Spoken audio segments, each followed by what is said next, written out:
Yesterday at 5 o'clock in the morning for me to get up, right? But I couldn't switch it off. No, me neither. I couldn't put it to snooze. Ruined my bank holiday or public holiday or whatever you want to call it. Oh, it's just terrible. What am I going to do? Have a day off tomorrow. That's a good idea. All right, see you Thursday.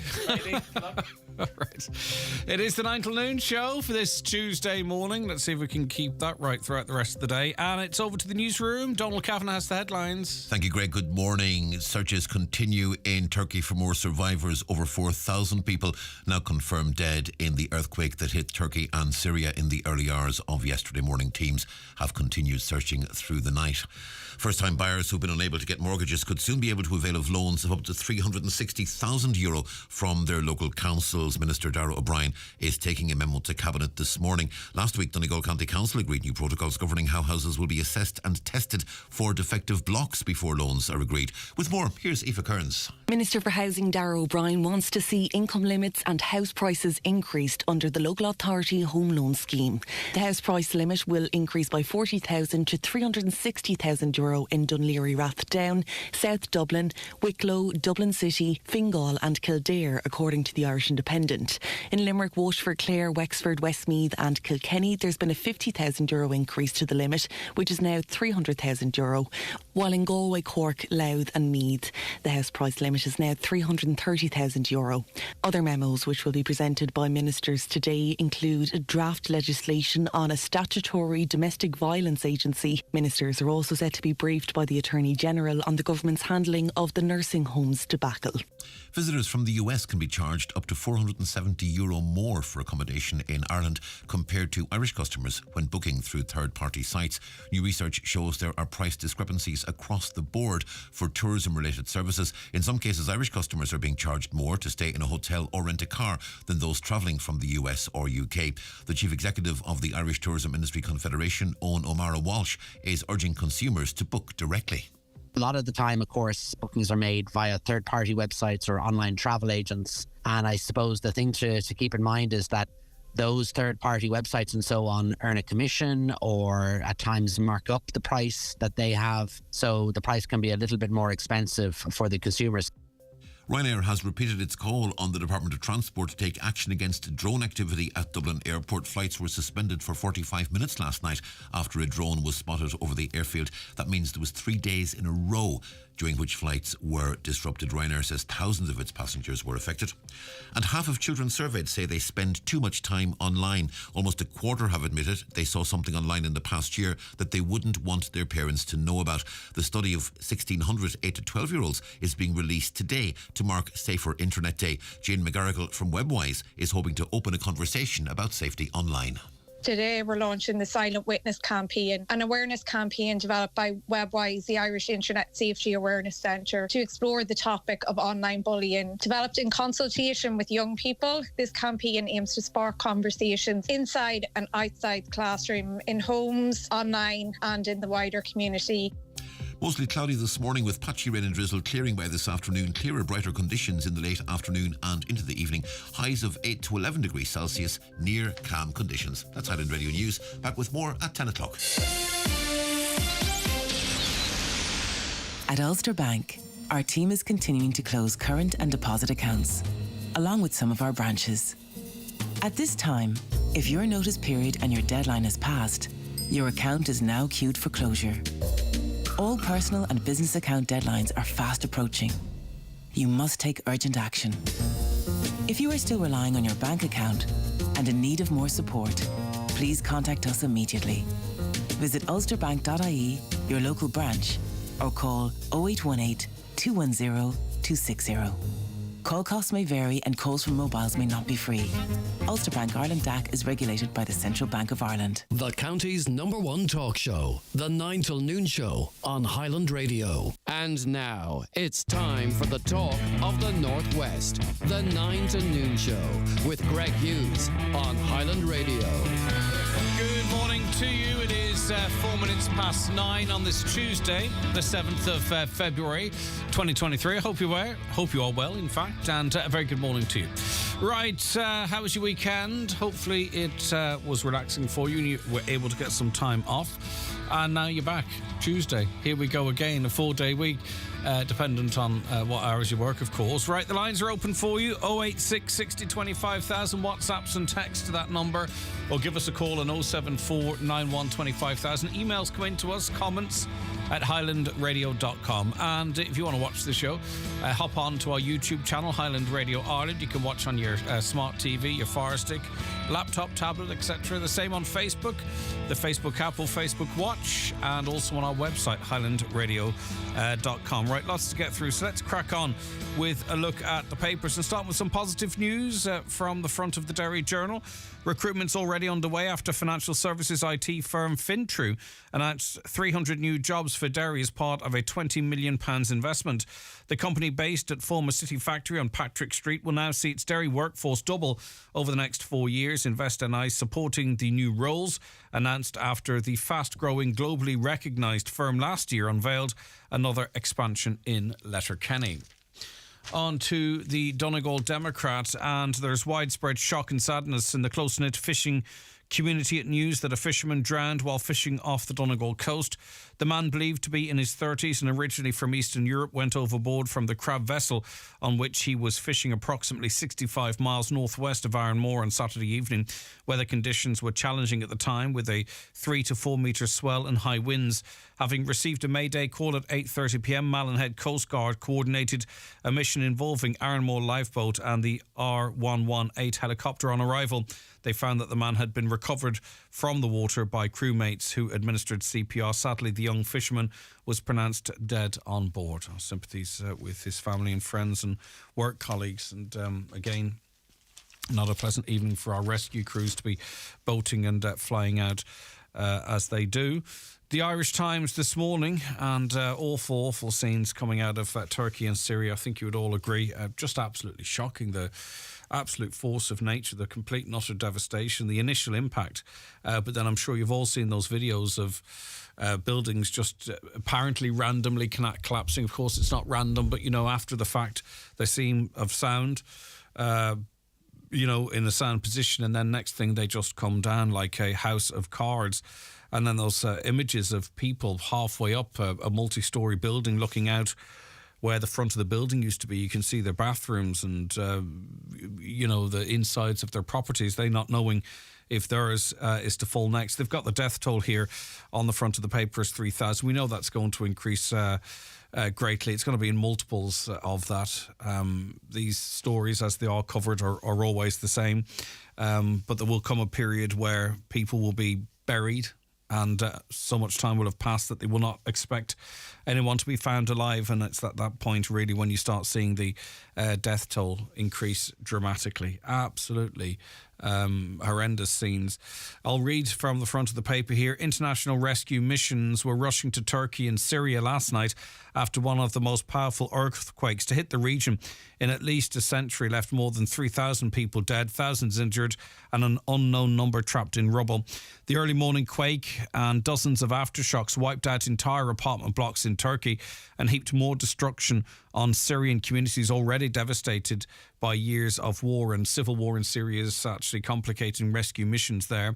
Pledges of emergency assistance to both countries have poured in from the globe, with calls from Damascus to allow aid into northwest Syria, the last rebel-held enclave and one of the areas worst hit. Tánaiste and Minister for Foreign Affairs Micheál Martin said Ireland stands ready to support local and international relief efforts. The magnitude 7.8 quake was followed by a second 7.5 quake in the middle of the day. By the early evening, the death toll in Turkey stood at 1,762. But as we know, and as I mentioned, that death toll is going to be many multiples of that. And just you can just only imagine what people are going through there.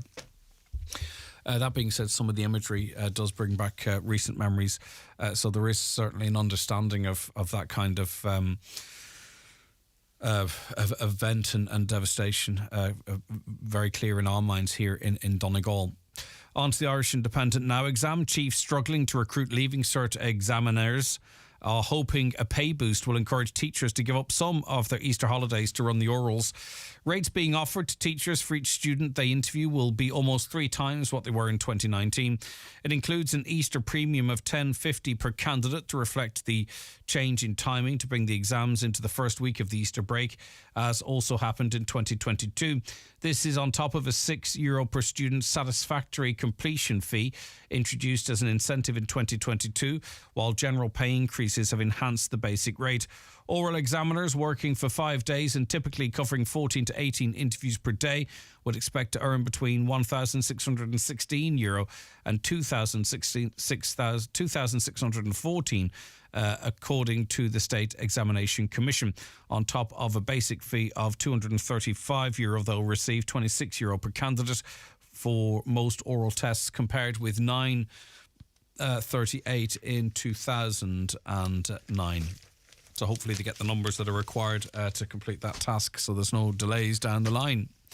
On to the Irish Daily Mail now, and the Attorney-General will present a report to Cabinet this morning on the state's secret strategy to conceal liability for nursing home charges. It comes after revelations in the Irish Mail on Sunday on the legal strategy to deal with those wrongly charged for nursing home care. The state faced the prospect of a $12 billion liability in compensation for hundreds of thousands of families who were charged for the care of their loved ones over a 30-year period. Now, there are people who have texted in this show and sort of said this is a disgrace, this shouldn't have been going on and all that kind of stuff. But I'm not sure we have received any communications from anyone who this affects, who would be maybe seeking redress, or who have told us stories of great loss. Now, that's just to be completely honest with you.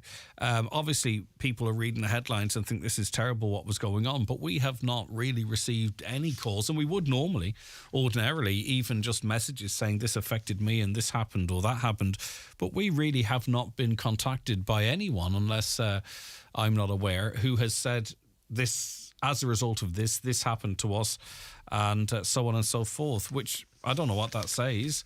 Obviously, a lot of the people it might have affected maybe have passed on, but you would imagine there are some families out there that are still feeling the negative impacts of it. But as I say, they haven't reached out to this programme. That is somewhat unusual. I'm not saying they're not out there, but we're receiving messages from people saying it should never have happened. This is typical, this and typical that, you know what I mean? And we've read many of those out, but no one who has given out because it affects them, or being able to tell how it affected them. So if you're out there and you want to share your story, please get in touch, 086 60 25,000, or it's possible that maybe there aren't people affected in such numbers that they're out there to give us a call. I don't know. I'm just trying to figure that out. On to the Irish Daily Star now, and a leading surgeon has said going bald can traumatise and make some men suicidal. Dr. Maurice Collins, who runs Hair Restoration Blackrock, said the psychological impact of losing hair can be incredibly damaging for a person. And it's not something I think's talked about much really anymore, is it? The medic also urged Irishmen who want a hair transplant to speak to a doctor and warned of the risks of going abroad. Speaking to the Star, Dr. Collins said for some men, when they start going bald, they must trim their hair very short, accept the hair loss and get on with their life. But for others, they will become deeply, deeply traumatised, even suicidal, over their hair loss. And we have spoken to people in the past who have been very affected by it, of course. If you want to talk about that again, get it out there, 086 60 25,000. This seems like a good idea, reported in the Irish Daily Mail. A school is saving cash-strapped parents hundreds of euro by offering First Holy Communion dresses and suits to children for free. Hundreds of dresses, suits and veils, shoes and bags were snapped up over the weekend by parents, many of whom were astonished when they discovered there was no charge on the complete outfits. The event was organised by the Parents Association of St Declan's National School in Ashburn, County Meath, who had been collecting donations of pre-loved dresses and suits over the past year. Spokesperson Kevin Gore said, O'Keefe Gore, beg your pardon, said we had more than 100 dresses and about 80 suits, as well as dozens of pairs of shoes, bags and about 40 veils. And they're putting people in contact with each other. I'm sure many people out there have these items. Is it the type of thing you hold on for emotional reasons? I'm not sure, but there are others out there that they would have, maybe something like that could be organised here, some sort of a network. Kiva goes on to say, first communion outfits can be costly and put extra pressure on parents at this time of the year, so we decided to try and reduce the stress. The weekend was incredible. We have about 20 dresses and 4 veils left, which we will probably hold on to and try and replicate the event next year. We held this sale in a shop in the town, so it felt like a real shopping experience for the children for their big day. So a big thank you to Ashbourne High Street for the use of their unit. So they had the sort of day out as well. And the children were probably none the wiser, but mums and dads and guardians were able to pick up their dresses and suits for that one-off day, and a lot of them change out of them too, don't they, on the day, for nothing, which is great, and hopefully now they'll be able to pass them forward again. Finally, in the Sun this morning, marriage or cohabiting can cut your risk of type 2 diabetes, a new study has suggested. Researchers found couples have lower blood sugar levels, whatever the state of their relationship. They tracked 3,300 adults aged 50 to 89 for 9 years from 2004. Some 3/4 were wed or cohabiting. They had a 0.21% lower blood sugar than singles, meaning they were less likely to develop diabetes. Those not with a partner had more chance. The study, published on BMG Open Diabetes Research and Care, revealed marital or cohabiting relationships were inversely related to blood sugar levels regardless of spousal support or strain. So simply living with your partner or being married to them reduces your blood sugar levels and therefore your risk of type 2 diabetes, according to that. So stay where you are. Right, 086 60 25,000, as I say, WhatsApps or text to that number, or give us a call on 074 91 25,000. The newspapers are courtesy of Kelly Centra Mountaintop Letterkenny, the C-Store National Large Forecourt of the Year for 2022. Inland Fisheries Ireland is looking for seasonal fisheries officers to join our teams around the country. Our officers play an important role in the protection and management of Ireland's rivers, lakes and coastlines. As a seasonal fisheries officer, you'll implement and enforce legislation to help conserve these natural resources. If you love working outdoors, whatever the weather, and if you're happy working shifts that include evenings and weekends, find out more at fisheriesireland.ie/careers. Donegal Denture Clinic, Letterkenny. Denture problems? We can help. At Donegal Denture Clinic, we customise, personalise and tailor your dentures to suit you. Call us for a free consultation on 91 25 25 3. Find us at Ballyrain, Letterkenny, beside Rossum College. Medical cards welcome. For all your denture needs, call Donegal Denture Clinic on 91 25 25 3. Online at donegaldentureclinic.ie. I've just had the Eclipse Cinemas experience. Wow, they truly have taken a night at the movies to a whole new level. Amazing recliner chairs, director's lounge VIP rooms, pizza and hot food served to your seat. Have a glass of wine and enjoy the film on the big screen. Try it for yourself at Eclipse Cinemas Bundoran and Lifford Strabane, where the stars shine brighter. By the way, the pizzas are amazing. You can book your seat anytime at eclipsecinemas.ie. Attention all pet lovers and owners. Gary's Pet World Letterkenny is open 7 days per week, offering the very best value on all pet foods, accessories, grooming and care products. Call in and let our staff help you spoil your pet today. You will be amazed by the range of product for all pets, with exceptional value on all leading brands. Alternatively, you can browse and buy online at petworld.ie and we will deliver to your home. Okay, our first item on the programme today is concerns over the future of the Milford Garda district, really, in effect. We're joined by two guests to discuss this. John McAteer joins us first. Good morning, John. How are you keeping? Good morning, Greg. Fine, thank you. Very good. That radio's on in the background, I presume. Yep. Exactly the sound of your voice. I don't want to hear myself twice. Noel McBride's also going to be joining us as well. Good morning to you, Noel. Thanks very much for joining us. Former mayor, of course. Right, okay. John, give us the background to this. This is all part of a shake-up, but maybe you can set the stage for us there. It's a very big shake-up entirely right across the whole country. And this was put on hold during COVID. It was being reported in the local media. You were reporting it yourself as far back as 2019. Garda management will be arguing that by the regionalisation policy that they're adopting for counties like Donegal across the northwest, that's going to leave for a fitter, leaner machine to manage.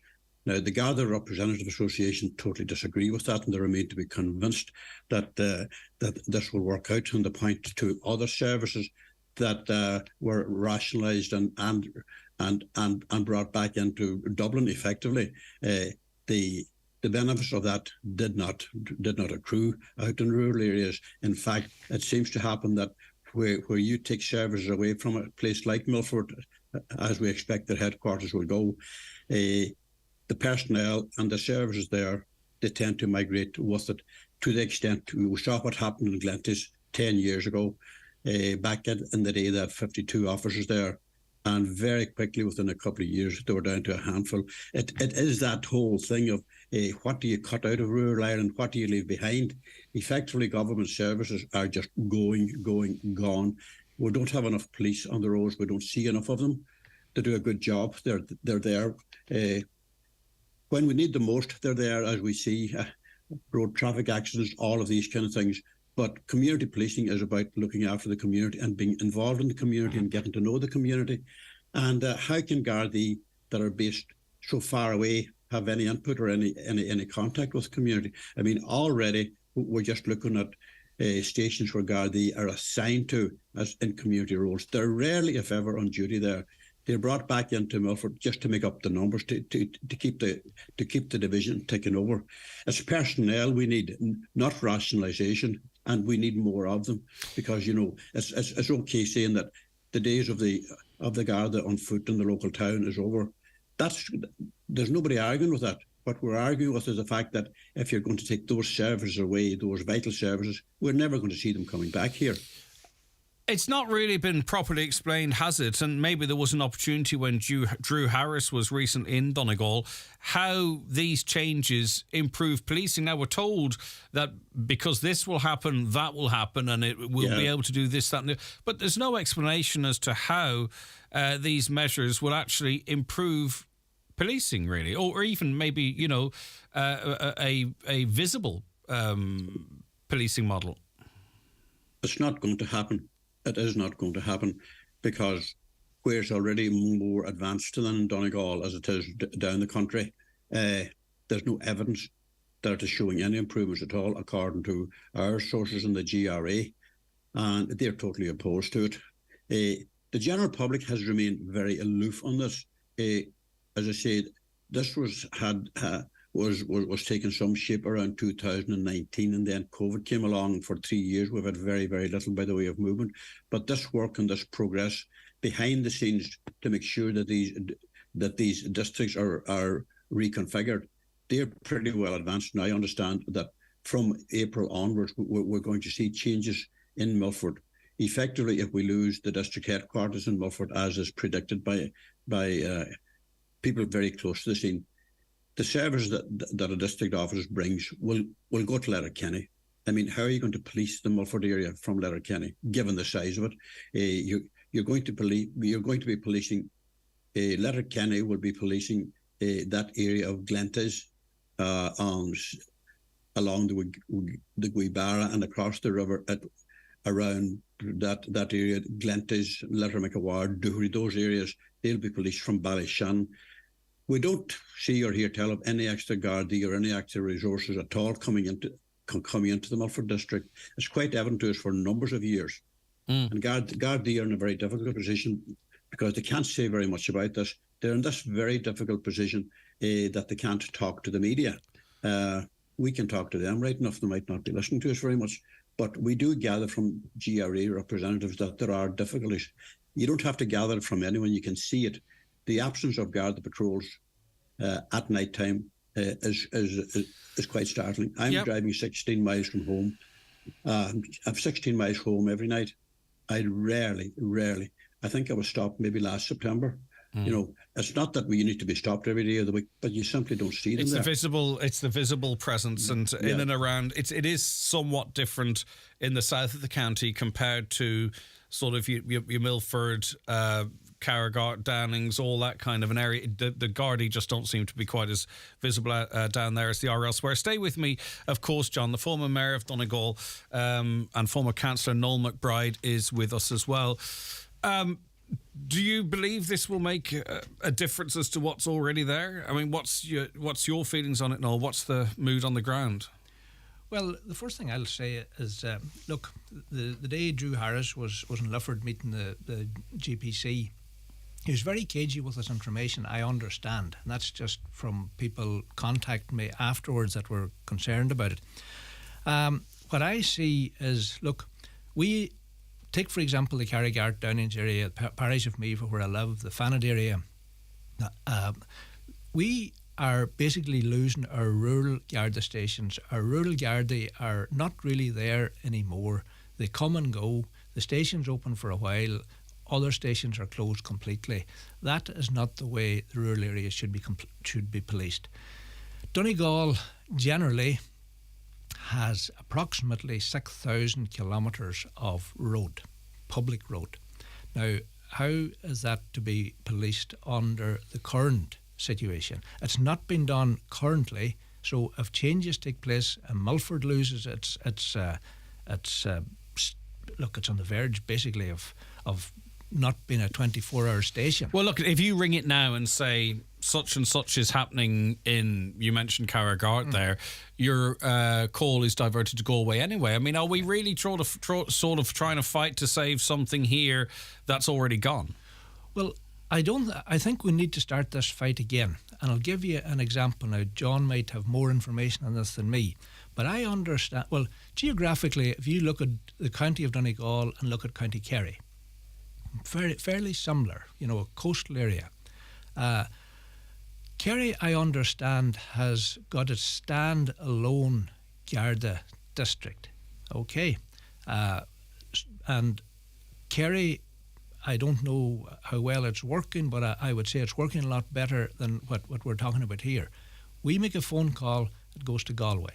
Now, the person in Galway hasn't a clue about, they might hear of Fannet Head, they might hear of Atlantic Drive, but they may not hear of Carnagore outside Carragart, they may not hear of Mulroy, they may not hear of Glensk and Fannet. You know, those names will only register in the local Garda's head. If the local Garda station gets a call, something has happened. But let me put it, just for the sake of trying to be fair, the ambulance service and the fire service, they operate okay, you know, with the calls triaged not locally. Well, can I give you a very simple example? Yep. I had a situation myself one day where an ambulance had to be called. Fortunately enough, I was okay. But I was just across at parked at St Connell's Hospital. I had passed out in the car. Nobody knew what was happening. I was out of it. Particular lady called the ambulance, 999, right away. The call went to wherever, but that person hadn't a clue where St Connell's Hospital was, and that was it, you know. But in general terms, look, as I said, Donegal in general it's a big county. Its land border with Northern Ireland is 96-98%. Like, that in itself could create its own problems. We welcome many visitors from Northern Ireland every year, and in particular to our own area of Carragart, Downings and the parish of Meath. Take, for example, around the 12th of July time, the population in the parish of Meath, it could quadruple. But you do see an increased Garda presence as a result, though. I mean, is that not the kind of flexible, reactionary type of force that maybe Drew Harris is trying to refine here? I would have my doubts, to be honest with you. I'd be very doubtful. I'll come back to you in a second. John, did you hear anything from Drew Harris that sort of recognised Donegal's unique geography. Of course, we're surrounded by the sea and Northern Ireland, really. We have this tiny little connection with Leitrim. It is not the same as Kerry, an example that was given there. And also to recognise the fact that it's not just you and Noel and me and the listeners that know where there could be gaps in policing now going forward. Criminals are very well organised. They're very intelligent, not to give them any credit, but, they know what's going on as well. It's not all about checkpoints and what have you. Every action is a reaction. Do you think this could lead to sort of an increase in crime in certain areas with these types of changes? Absolutely. The presence of Garda prevents crime. Absolutely they do. That has always been the case. But over the years, going back, as you will know, probably over 30 years ago, we've been losing police officers. They're assigned to various districts, let it be Carrigart, Brockmullen. There's no station in Ramelton at the moment. Let it be Kerry-Keel, Churchill. But they're not there because they're required back at headquarters in Mulford to be part of manning the service for the day and for the night. And that has gone on almost under our eyes. I mean, I'm driving past a couple of Garda stations at least once a day, mostly twice a day.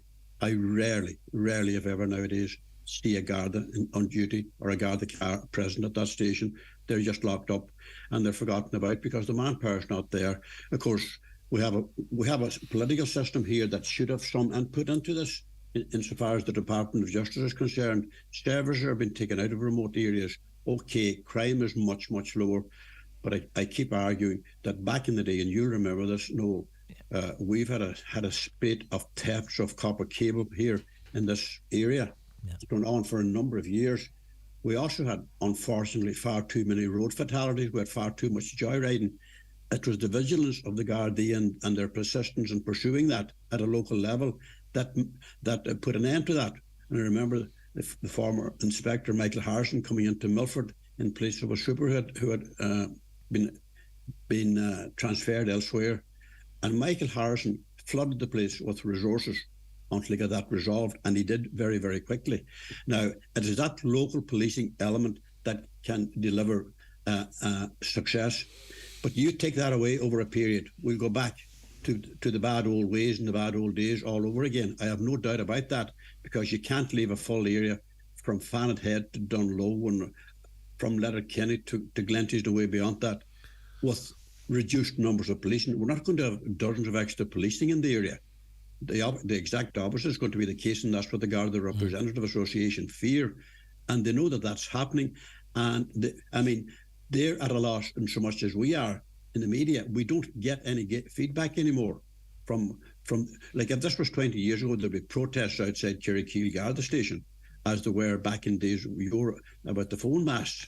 But we're losing services, and your post office is gone, your banks are gone, we've lost schools. Now the Gardaí, what's left to take away from us? I don't know. Yeah, and the thing too, I'll put it to Noel and you, John, as well. I mean, obviously there's a reality, right? There's a reality of what might happen, but there's also a perception about people feeling safe in their homes, and I'm thinking of vulnerable people, maybe older people. I'm not saying those two cohorts are the same, but, it's this sense that, will they feel safe if they don't see a guard from one end of the month to the other? It's about how people feel as well, no? Yeah, look, my opinion of policing is community policing. The Gardaí need to be visible within the community, and John has said it there. If Gardaí are in an area, if the Garda car is seen, if Garda personnel are seen in the area, then it gives people, say the elderly people or whatever, or vulnerable people, that bit of confidence. But we do hear about community police walking the streets of Letterkenny, some on bikes, maybe the Twin Towns. Yeah. Community policing, there is some there, but why is it only in those population centres? We need more of that. We need it in the local communities. We need it, I understand our Garda in Carrigart has his bicycle there, and I think I met him once out on his bicycle. Now, I'd be away in the morning. He might be waiting for that cycle from Carrigart to Downs. The footpath. It's on the way to. Hopefully.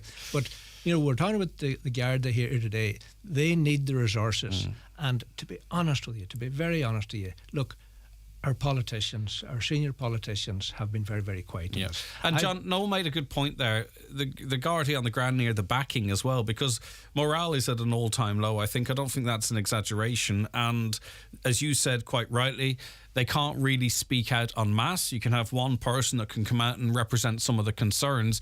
But, they're struggling to recruit Gardaí. They're struggling to retain Gardaí. And the morale of those that are within the force is at an all-time low. I mean, it's not a bit wonder, is it, really? I mean, and this is not an accident. This is all has been of management's making. And it's been going on for long numbers of years, 20, 25 years at the very least.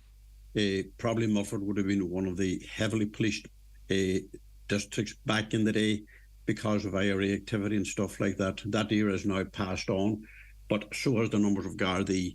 We talk about Letterkenny having officers in community, and Letterkenny is a very big town, and if you're talking to the Gardaí there, they would feel that they do not have the resources needed at all. And I've been hearing that. But you contrast Letterkenny with the likes of Mulford, and the fact that half of the Glenties area belongs to Mulford, they're trying to cover that with very little resources at times. I mean, I've seen Gardaí driving from Annagry to incidents here at Fannet Head, maybe an hour and a half on the road, and the tyres burning on the cars. It's not the way to do police. But the other point I wanted to make about community policing, a big part of policing is getting to know the community that you serve.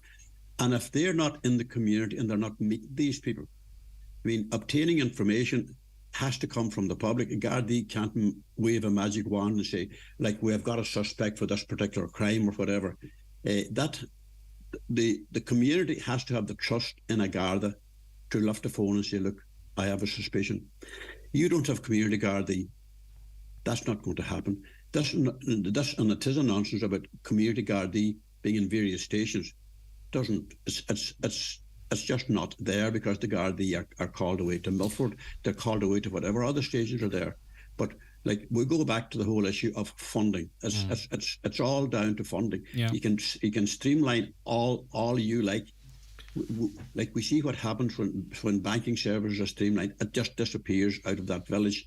It never comes back, and you have to travel well outside of your area to find a bank that is open. Yeah. And I mean, where are we going to stop with this, or is this the end of it? Well, I mean, we're not resisting it. No, John talked of maybe in the past this might have led to a protest or a gathering somewhere or other. We just, at this point now, I don't know for what reason, why, and I'm not calling people out into the streets, don't get me wrong, but, if there is no resistance, it's just going to happen. We can talk and people can text in and all that, but this is not going to not happen if people don't do something, or at least politicians maybe do something about this. I don't know. What do you think? Okay. Number one, I don't agree with protests, because protests can get out of hand. Come on, no. Well, they can. I don't agree with public protests, and that's personal opinion, might be wrong. But we have our local representatives, we have our local councillors, we have our local TDs. Yeah, but you protest when you believe that they're not doing the work for you. That's... Yeah, but look, if you want to have a protest, they could have a public meeting. Okay, it's not this protest where you're out shouting and placards and all the rest. Get into a public building, get into a hall, get into whatever, have a public meeting, invite them along, let the public have their say. But it's up to take for example, Drew Harris came to meet the JPC in Lifford there a couple of weeks ago.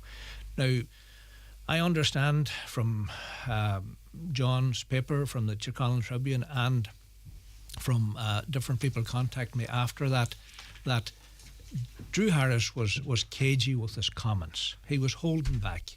He wasn't really giving the JPC the facts, which I think was, if that's what he was doing, that's incorrect, because he should have been giving the JPC the facts. And if there's a situation in Milford, if there's a situation with Donegal being taken over by a wider area, we don't want that in Donegal. And I've given you the example of Kerry. Now, I think if our TDs... Well, a caller says the difference between Donegal and Kerry are... You know what I'm going to say here. Okay, yeah. Go ahead. The Healy Rays. The Healy Rays. Yeah. Well, the Healy Rays are there. They fought the corner. They got the resources in place. I stand to be corrected on it. I don't have full information. And others say this wouldn't have happened under Neil T. Blaney's watch. May not.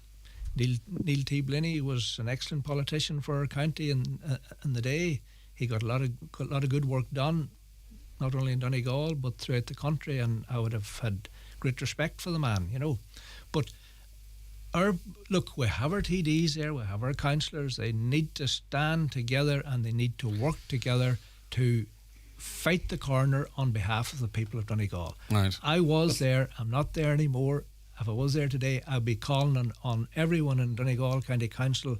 Look, we all need to shoulder to shoulder. I think that is the case, and that's that why is the case. Yeah, it really is. I don't think anyone's pulling in opposite directions. It's just not doing anything. They just need to start talking about it. They need to start knocking on the doors in Dublin. All right. But this issue has been raised in the Dáil and has been raised in the Senate, going back to Brian O'Donnell in 2012, Pat the Cope in 2018, and Charlie McConlogue just this time 3 years ago. And he was raising a very strong issue after a piece on your show that Councillor Liam Blaney was doing. Greg, you probably don't remember any of that. But Charlie McConlogue addressed the Dáil about it. He really has no faith in me, this man at all. Do you know we're on the radio, John? You have no memory. Charlie McConlogue was making very valid points about Garda from outlying stations been drafted in to fill the headquarter numbers in Milford, and it just wasn't working. Yeah. And he said it just goes back to under-resourcing of the Garda enforcement County Donegal, and that is just saying it all, isn't it? Yeah. It's on the resources to provide a policing service that's worthy. Well, just lastly, what can the people of Milford do then? I mean, this is we can talk and we can express people's views on it, but beyond that, it's a fait accompli, John, is it? Nothing's a fait accompli until it's actually delivered. Now, there's a lot of work going on behind the scenes to redraw the boundaries, and as I understand it, it's a couple of months away yet. People can write to the papers. They can get on the wireless with you. They can just air their opinions and hope that they'll be listened to. I think what's happening now, people have lost trust and faith, and they've lost confidence in the political system. It's probably hardly surprising, but you just can't go ignoring the fact that we're losing major services in the Milford district and in the Glenties district, because they're becoming even more remote again. Donegal is going to be all that worse off as a consequence of these changes, and it's all right for saying Drew Harris came to JPC. Drew Harris is a very professional policeman. I wonder, is it a coincidence? But this feels very much that the closer you are to Sligo, the better off you are. You know what I mean? If you think of what's in Ballyshannon, Bundoran, Donegal Town, and as you head west, as you head north, that distance from Sligo, which will probably be the operational centre of the new district, it just seems to fade away, if that makes sense. I wonder, is that an accident? Drew Harris wouldn't even answer the question whether the divisional headquarters would be Sligo or Letterkenny. He just told former Sergeant James Treaty, I don't micromanage my officers. I mean, this is as close as an answer you're going to get from Drew Harris. He came down here to sell the whole idea of regionalisation of police. He done a very professional job of it, and he left quite happy. I'm not saying that the JPC members were happy. He got away with it. They know exactly what's going on. I mean, if he's going to come here on a charm offensive, that's fine, but that's not what policing's about, and that's not what good policing should be about. All right, John McAteer, as always, thank you very much indeed. Great to have you on the show. See you soon. Thank you. All right, take care. And Noel McBride, former mayor, councillor, you say everyone needs to get their shoulder to the wheel on this then? Yeah, most certainly. Look, the general public can contact their local TDs, as John said, the local papers, yourselves and Highland Radio, start the conversation and get our politicians involved. And, it goes up the line and it has to go all the way to Dublin, and we have to fight our corner for Donegal and for the Milford area. If we don't fight it, it'll not be fought for us. All right, Noel McBride, thanks for your time. Take care. Thank you very much. Watch the show live now on YouTube, Facebook, and at highlandradio.com.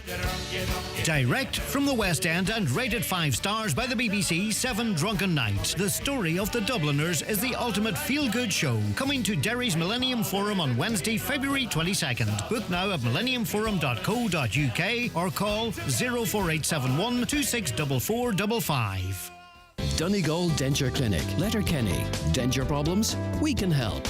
At Donegal Denture Clinic, we customise, personalise and tailor your dentures to suit you. Call us for a free consultation on 91 25 25 3. Find us at Ballyrain, Letterkenny, beside Rossin College. Medical cards welcome. For all your denture needs, call Donegal Denture Clinic on 91 25 25 3. Online at donegaldentureclinic.ie. Hi, Pauline McLean here, sharing something really important. When someone's having a stroke, minutes matter because 2 million brain cells die every minute. So call 112 or 999 if you see any of these FAST signs. F for face, has it fallen on one side? A for arms, can both be held up? S for speech, is it slurred? T for time, it's time to call 112 or 999 fast. Learn more at irishheart.ie. Wet n Wild is celebrating 20 years in business with a massive 20% off absolutely every product in store in February. Choose any top outdoor brand product in store and we will deduct 20% of all prices at the till. Buy premium quality outdoor clothing, footwear and equipment today and save 20%. Okay, Connell joins us now. Hi, Connell. Morning, Greg. Thanks for taking the call. What's your view? Well, you have been discussing their community policing and working with the community on that. I think there needs to be far more joined-up thinking about how we have things like that. From this perspective, I mean, there's a Garda station there on the way into Portnew on the Glenties Road, and it's a large, on an acre site, but the accommodation section there is a very fine building, but it has been unoccupied for over 30 years and it's fallen into terrible disrepair. Now, the Garda station is seldom used, but it's a separate door, but it has been maintained by the OPW. It's at the side of the building, you know. But 5 years ago, in Portnew Respect Community Co-op, which I'm a member, we have 300 shareholders in a small area, like we're a community group with a Dolman Centre and that. And we approached the Garda authorities about getting a lease on this building because there's a huge emphasis now on state buildings lying idle. They shouldn't be lying idle, and even private buildings, the state should use them, you know, for whatever. We approached the Garda authorities. On the 12th of September 2018, senior personnel from the OPW and the Garda Síochána met us on the side. And they said, look, they opened the building and the creaking of the door and the smell of dust coming out and mould coming out of the building. I said, look, they said, we have no call of this anymore. You're the ideal people to get a lease on this for 10 years and you can do it up and you can use it because you have a plan to use it for a facility. And I was absolutely delighted, as members of our own committee were, at that breakthrough, you know, because we thought it great rather than this building with a waste, and we needed the space at the time and we still need it. But even if we didn't need it, it could have been put into 2 apartments, you know, whatever, rather than the whole building with a waste, a state-owned building. The pressure went on since that and on and on and on, and it's almost 5 years now. And I've really given up on it, you know. What happened after that positive meeting that sort of that left it where it is now, I wonder, Connell? Pardon? Why has there been no progress? Can you give us your best guess as to why? Well, I think the executive of the state is... It's what politicians really want. Most politicians want to see community development and they want to see money and they want to see progress. But the executive of the state is so bogged down in archaic rules that make no sense whatever in the world that we are today, that a building like that going to waste couldn't be given to us who are a legitimate community group in the area. And that would help community policing too. And they have this small barrack beside it. It's joined on, but there's a separate door. But they're maintaining that. But it's like a lot of these small Garda stations. Effectively, there's no point in saying they're being used because they're not really being used at all. You know, what could have this space been used for to benefit the community, Connell? Pardon? What could this space been used for to benefit the community? Well, we needed it at that time. There were changes in the Family Resource Centre, and we thought it a great place to have we were under pressure at the Donald Centre for space, and this was ideal space to have part of the Family Resource Centre located there. And we knew then that we could avail of funding if we had a 10-year lease from the Garda authorities, from the Estates Division of Garda Síochána and the OPW. If we could get a lease in that building for 10 years, we could avail of funding to fix it up. But even, say if we weren't to get it, and the shortage of housing and everything, and state-owned property that's very good, that they could give it to the council, lease it to them, and do 2 nice apartments in it for families or something, you know. Even, and that's, there's no point pretending that these Garda stations are over Donegal or are being used. But they're very good community groups in every parish, and they would work with the Garda, and, you know, community policing, it would all work in, it would gel together in a comprehensive kind of way, because they'd be calling in there occasionally and they would know what's going on, and, you know, rather than the building just going to waste, which is very sad, I think, you know. No, you're right. I mean, it makes a lot of sense, Conor. Building like that. Yeah, it makes sense, and also too, you know, even though it's being maintained, a constant presence within it would maintain the structure. You know, the heat would be on. It would be, you know, it's only the Garda station that's been maintained. The rest of the building is falling down. Oh well, that's a heartbreak, that is, and it's red tape, really, a lack of will. Is that? Yeah, and I think politicians have tried their best to resolve this matter, but it seems to be bogged down in old rules that are just out of date at the present time. Yeah. Okay. And, well, you know, we know rules can be changed now at the drop of a hat, so hopefully maybe something might come of it. Also, I mean, the point also is that your radio's coming out all the time about derelict buildings that the state owns and that private people own, that they should be facilities made for to, you know, convert them into housing or apartments or whatever. And if the state owns this building, they should do something with it, even if they don't give it us at all. Okay. We'll see what happens. Connell, thank you very much for your time this morning. Set the table, light some candles, and serve up a restaurant-quality meal at home with 20% off a carefully chosen Simply Better menu at Dunnes Stores. Begin with a seductive seafood starter like our scallop gratin. On to mains. Prosciutto-wrapped chicken breast, anyone? Then treat yourself to a sinfully good sticky toffee pudding and toast your savings with our 10 off 50 grocery vouchers. Enjoy a Simply Better Valentine's with Dunnes Stores. Terms and conditions apply. Voucher can be used on next grocery shop of €50 or more. Ireland's biggest ever tribute weekend is coming back to Donegal. Trib Bash 2023 is taking place at the Clanry Hotel, Letterkenny on the 10th and 11th of February. The nation's very best tribute acts take to the stage with the fantastic award-winning Johnny Cash and June Carter tribute show Cash Returns, the sellout show Mac Fleetwood as Fleetwood Mac, the smash hit ABBA tribute with Bjorn Identity, and the show-stopping Queen tribute. Limited tickets available now at the hotel reception and online at eventbrite.ie. Trib Bash 2023, the perfect Valentine's party weekend. Let BizPrint the printers help with your business marketing and printing to get your 2023 off to the right start. BizPrint the printers, Port Road, Letterkenny. Call 91 77955 or see bizprint.ie. Donegal Denture Clinic, Letterkenny. Denture problems? We can help. At Donegal Denture Clinic, we customise, personalise and tailor your dentures to suit you. Call us for a free consultation on 91 25 25 3. Find us at Ballyrain, Letterkenny, beside Rossin College. Medical cards welcome.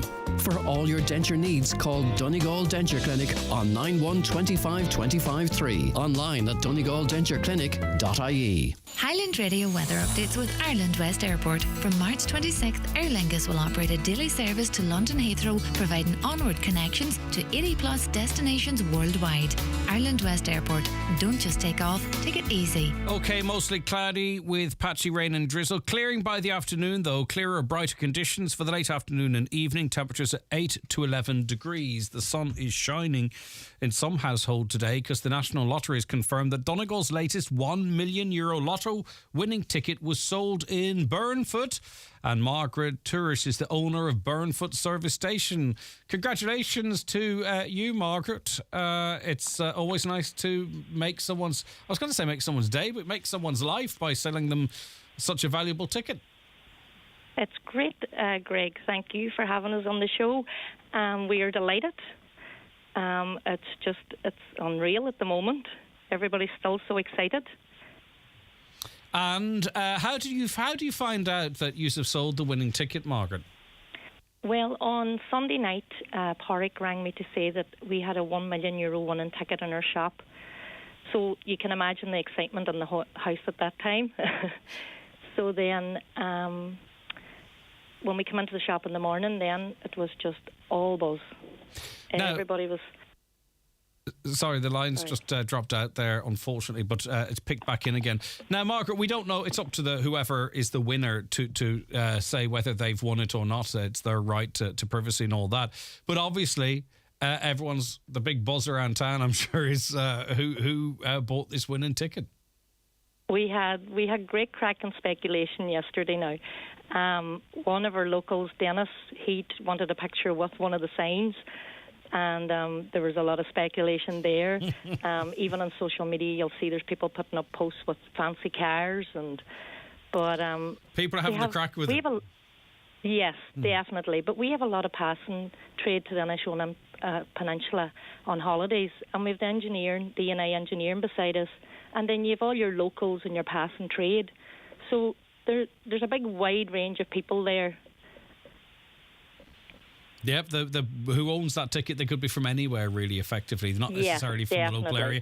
And a lot of people, and I know a few of them, like to buy their tickets not in the local shop for some reason. They think it's better luck that you always hear these stories of someone buying a random ticket during a journey. So maybe that's part of it too as well.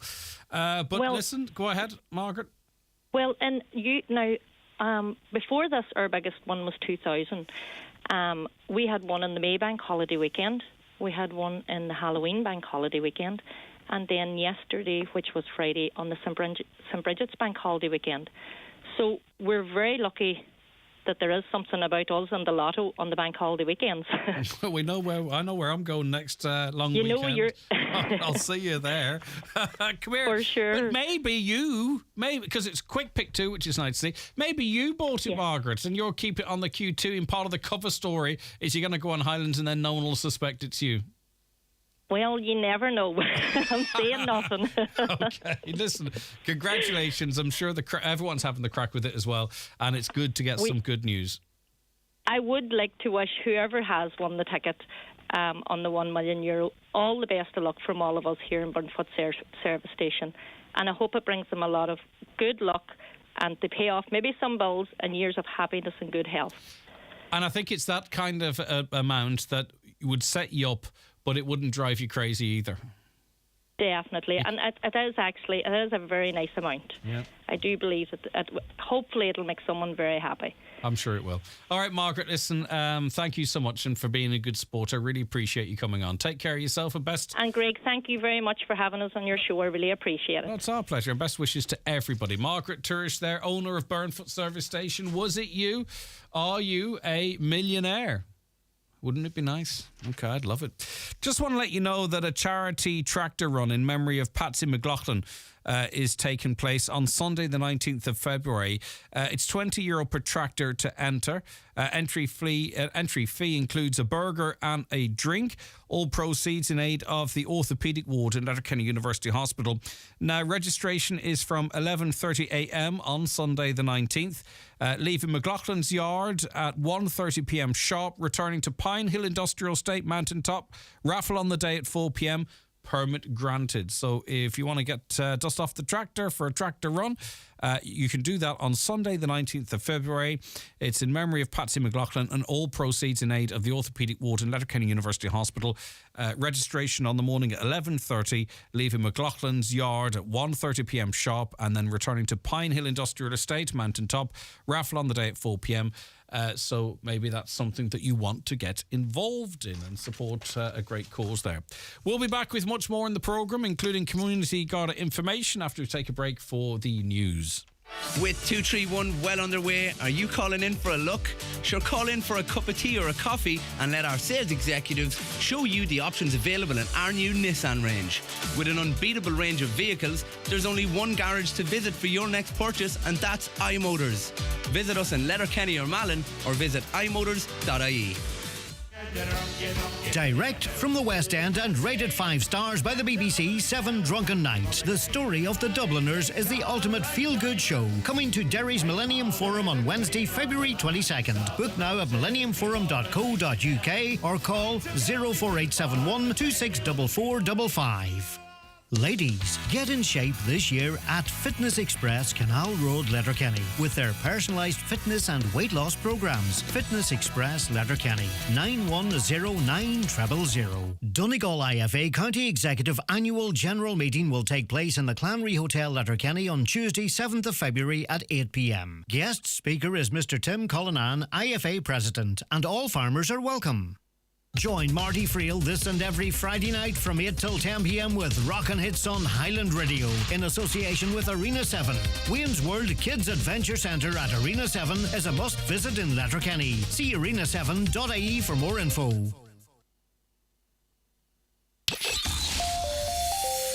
Live, on air, online and on the Highland Radio app.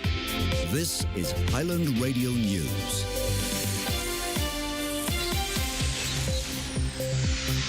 Good morning. It's 10 o'clock. Donald Kavanagh at the Highland Radio News Desk. Celta has confirmed that Letterkenny University Hospital is managing a data breach incident arising from the removal of a list of patients from the hospital premises. The incident has been reported to the Data Protection Commissioner in accordance with legislation. Celta says the hospital is fully committed to protecting the rights to privacy and confidentiality of all patients under general data protection regulations. In line with HSE policy, they say any data incidents are taken very seriously and acted on immediately. Rescuers in Turkey say the next 24 hours are crucial if they're to find any survivors following an earthquake that's killed over 4,000 people. Teams have continued searching through the night and into the early hours. Hospitals and clinics have been flooded with the injured. Tens of thousands have lost their homes.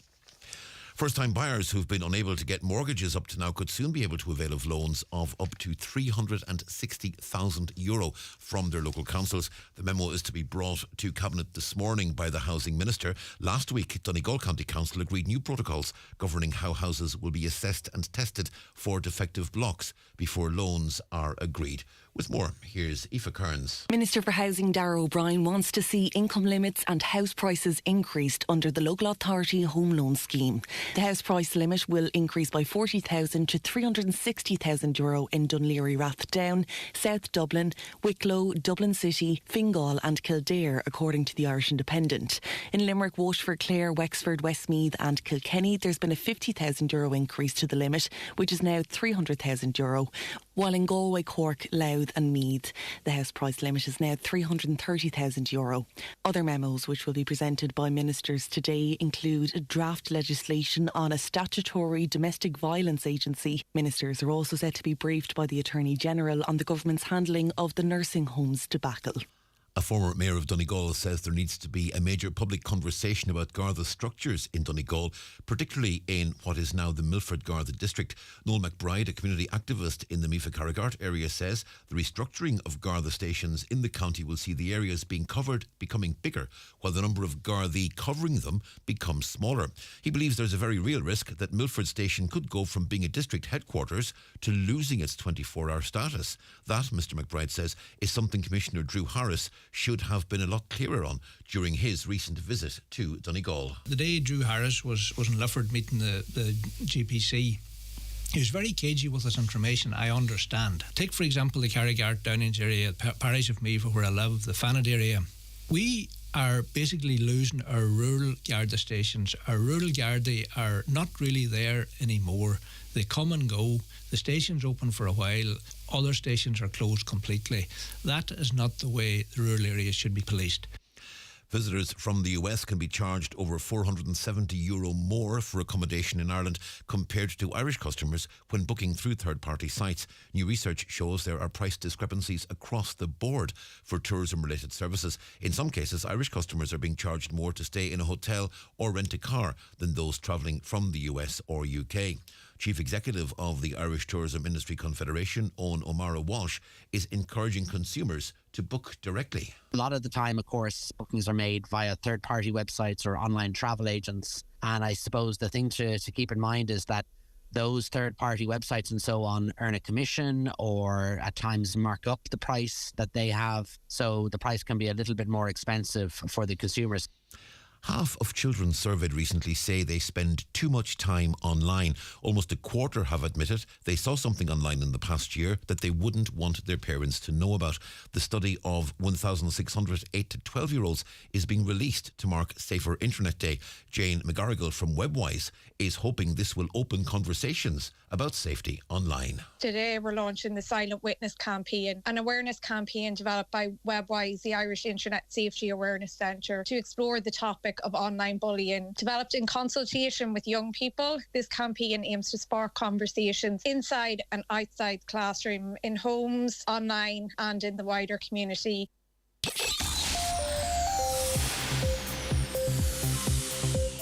Well, the forecast and Met Éireann tell us it'll be mostly cloudy this morning with patchy rain and drizzle. That'll clear by this afternoon with brighter conditions in the late afternoon and into this evening. Highs of 8 to 11 degrees Celsius today. Near calm conditions with very little wind. And that's Highland Radio News. We're back with news again at 11 o'clock. Until then, from the news team, good morning. The obituary notices for this Tuesday morning, the 7th of February. The sudden death has occurred of Shenny Skill, Mindoran, Clonmany. Funeral arrangements will be confirmed later. The death has taken place of Joe Tish Gallagher, Upper Dunmore, Falcarra. His remains are reposing at his late residence. Funeral mass tomorrow at 11 in St Finian's Church, Falcarra, with burial afterwards in the adjoining cemetery. Rosary tonight at 8 o'clock. The funeral mass can be viewed live on mcnmedia.tv. The death has taken place of Malachi Crossan, Greenan Park, Buncrana. His remains are reposing at his residence, which is strictly private, please. Funeral from there tomorrow morning at 9:30, going to St Mary's Oratory for 10 o'clock Requiem Mass, with burial afterwards in Cockhill Cemetery.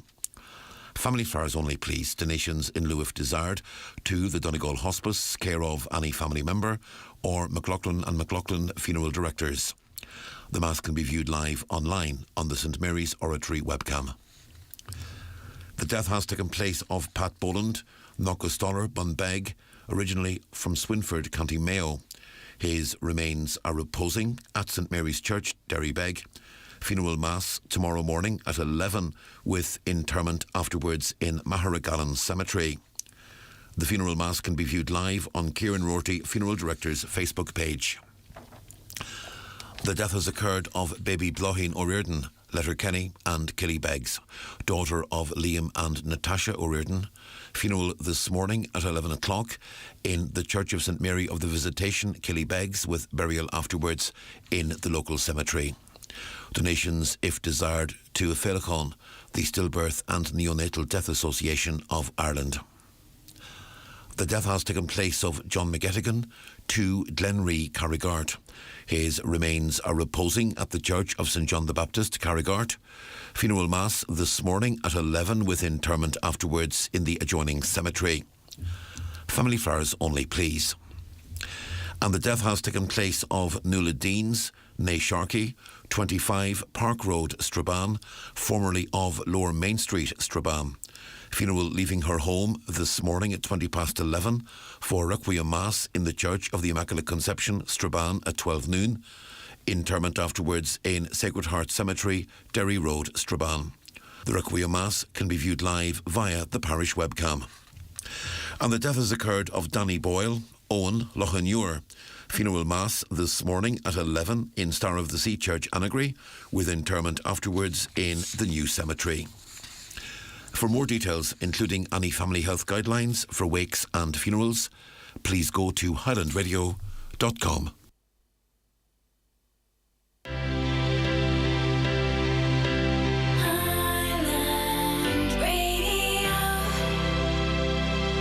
At Ulster Bank, our team is continuing to close current and deposit accounts, along with some of our branches. At this time, if your notice period and your deadline has passed, your account is now queued for closure. All personal and business account deadlines are fast approaching. You must take urgent action. If you are still relying on your bank account and in need of more support, please contact us immediately. Visit ulsterbank.ie, your local branch, or call 0818 210 260.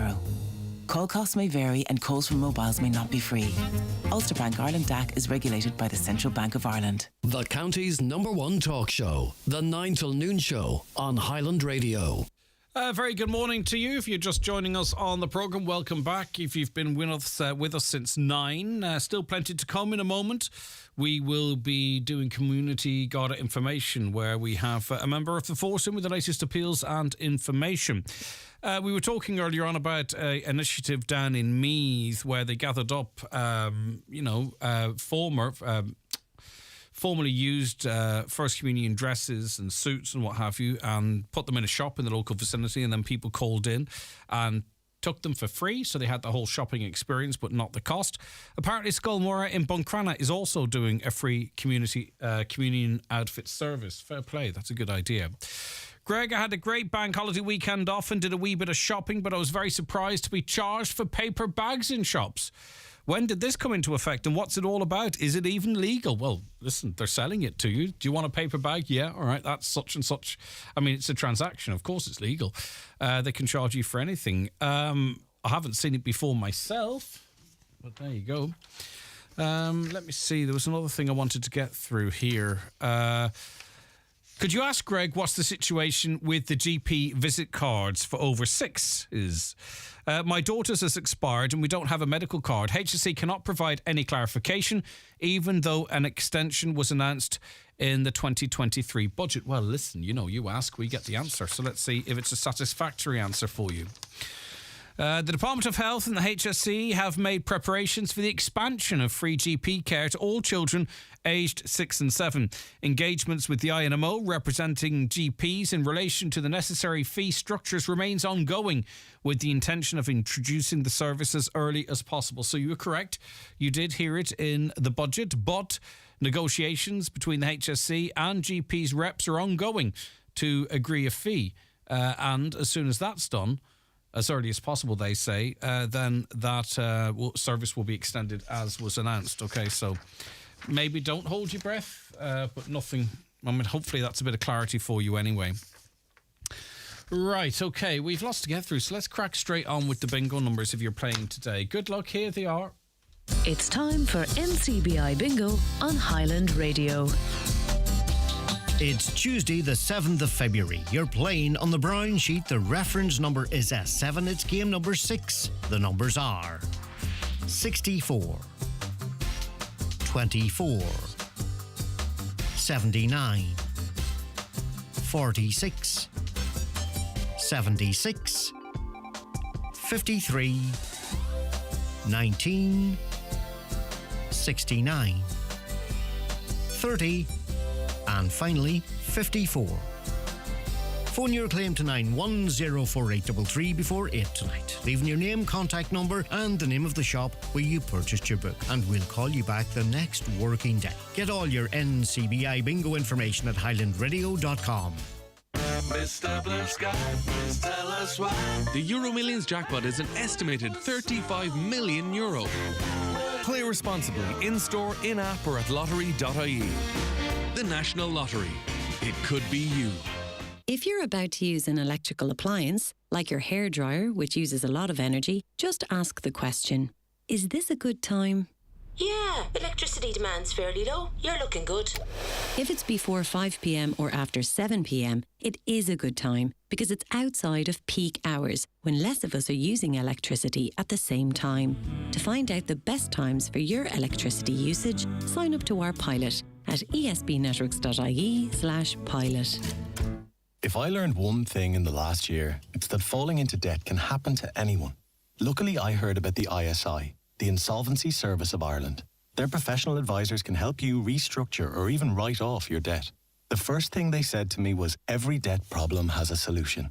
I can still feel the relief. So if you're worried, visit their website backontrack.ie or free text Get Help to 50015. The ISI. Together, we'll get you back on track. This is an initiative of the Government of Ireland. 2023 is already turning out to be an electric year for Hyundai. Why? Because Hyundai is the best-selling electric car brand in January 2023. And the Ioniq 5 is now officially Ireland's best-selling electric car. Make 2023 the year you make the change to fully electric driving. Your local dealer is Divers Hyundai, Canal Road, Letterkenny. Call 91 22 600.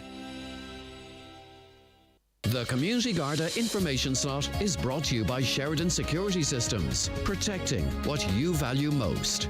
Call today and get your zero-wire alarm system from €299. Sheridan Security, 91-26025. Okay, you're very welcome back to the 9 till noon show. It is Tuesday the 7th of February 2023. We're joined in studio now by Garda Niall Maguire, Community Garda Information Time. Good morning, Niall. Morning, Greg. And I suppose the function of this item, and I suppose off the back of what we were talking about in the last hour, but not to get into that, that relationship with Garda in the public in terms of crime, solving information, it's critical to the work of the Garda, and that's why we do this, isn't it? Of course, Greg. Yeah, it's all about having local Gardaí in local places, you know, and people maybe passing on information and things. So yeah, it's this appeal that we do has been proven to be very successful in the past, Greg, and long may continue. Yeah, indeed. Okay, well, let's get straight into it then, and an appeal about a burglary in Letterkenny now. Yes, Greg. A burglary took place at the Isleview Apartments on Larkins Lane between Saturday the 21st of January and Friday the 3rd of January. The resident of the apartment was away for 2 weeks and returned to discover that their apartment had been particularly gone through and wrecked, really, Greg. Damage was caused within the property, quite a bit. So we just want to appeal to all the residents in that area at the Isleview Apartments in Letterkenny. If they did observe anything between the 21st of January and Friday the 3rd of February, please contact my colleagues in Letterkenny, 074 91 67100, or the confidential line on 1800 666 111. All right, now Gardaí investigating the theft of machinery in Inishowen. Yeah, this just happened last night, Greg. My colleagues in Carndonagh are investigating the theft of, quite unusual now, this one, Greg, 6 tractors and 1 forklift from the yard at Bree, Malin, last night between the hours of 4:30am and 5:30am. They have been recovered along with the forklift, but at approximately 9am at the Green area in Mallintown, damage had been caused to the grass area at the Green, where it appears these tractors and forklift were taken for a joyride. We appeal to anybody who may have witnessed these machines in transit or being driven on the roads between Bree and Mallintown between 4:30am and 9am this morning to make contact with the Gardaí in Buncrana on 074 93 20540. If anybody witnessed any activity involving the stolen machinery in Mallintown, or they think they may have captured the machinery on their dash cams, please contact the guards again in Buncrana, or indeed the confidential line on 1800 666 111. Very strange. So just to be clear, and I know you're just getting information, 6 tractors and a forklift were started and driven off by obviously a group of individuals and then abandoned. It appears that's incredibly unusual, isn't it? A gang. I don't want to profile anybody, but I could guess the kind of age groups that we're talking about here, Greg. Last night. So, yeah, it wasn't one person that done this. It was a group that did it, because they were all taken it in a very short space of time and taken for a joyride. Not stolen for any personal gain, but stolen for a bit of crack, I'd say. Right, okay. Someone's bound to know something in relation to that, such as the scale of it. It's inevitable, okay. People aren't happy down in Malin at the minute because the Green's destroyed, Greg. I mean, very, very, very proud people, as they are all over the county. But, absolutely. You know, that's one of those ones. There's obviously a number of victims there, and the community is one of those victims. Yeah, well, we'll all be picking up the tab to repair that, Greg. Yeah, okay. Criminal damage in Derrybeg yesterday, is it? Yeah, my own colleagues in Milford are investigating criminal damage that occurred at Arden na Grappery, Derrybeg, between the hours of 3:15 and 3:30am last night, Monday the 6th of February. A dark coloured car with a loud exhaust pulled up at a property at that location. An item was thrown at the conservatory window of the property and damaged the window and the frame. The car took off again, and we appeal to road users who may be able to assist us at Arden na Grappery, Derrybeg, between 3:15 and 3:30am. If anybody saw anything, please contact my colleagues in Milford on 074 915360. All right, theft from a car at Marble Hill Beach. Yeah, this one is a reoccurring one, Greg. A theft from a car parked at Marble Hill Beach. A person was using the facilities down there in Dunfanny on Thursday the 2nd of February between 2 p.m. and 3 p.m, so a short window in the afternoon.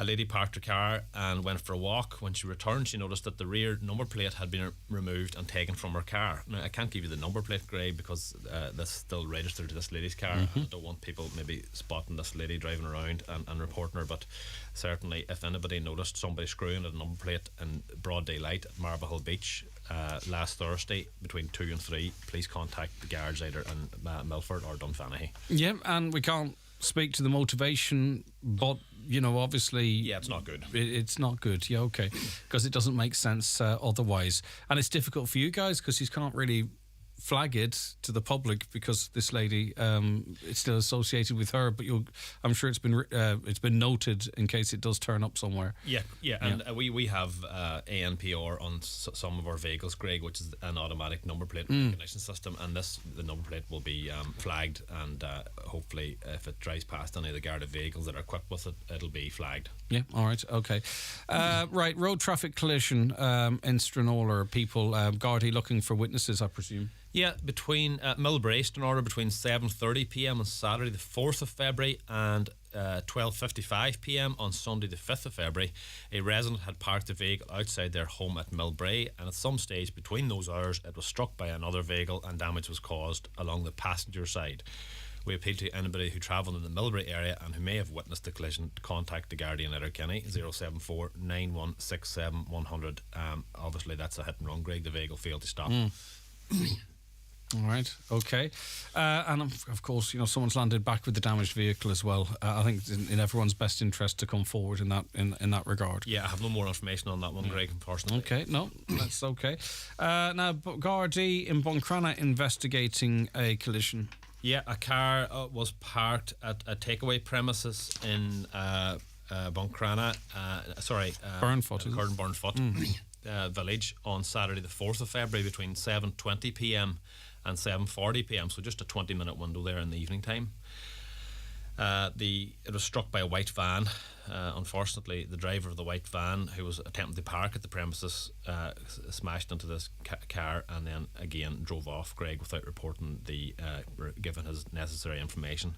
So any road users that can help us on the R238 between Burnfoot and Buncrana at the local takeaway there between 7:20 and 7:50 last Saturday, please contact the Garda in Buncrana, 074 93 20540. All right, and a bit of a follow-up from an appeal last week. Yes, we issued an appeal last week in relation to a recent burglary at a business premise in Buncrana. A man has since been arrested and questioned in relation to the matter, and a file now be prepared for the DPP. We wish to thank all the Highland Radio listeners that have provided assistance in relation to the matter.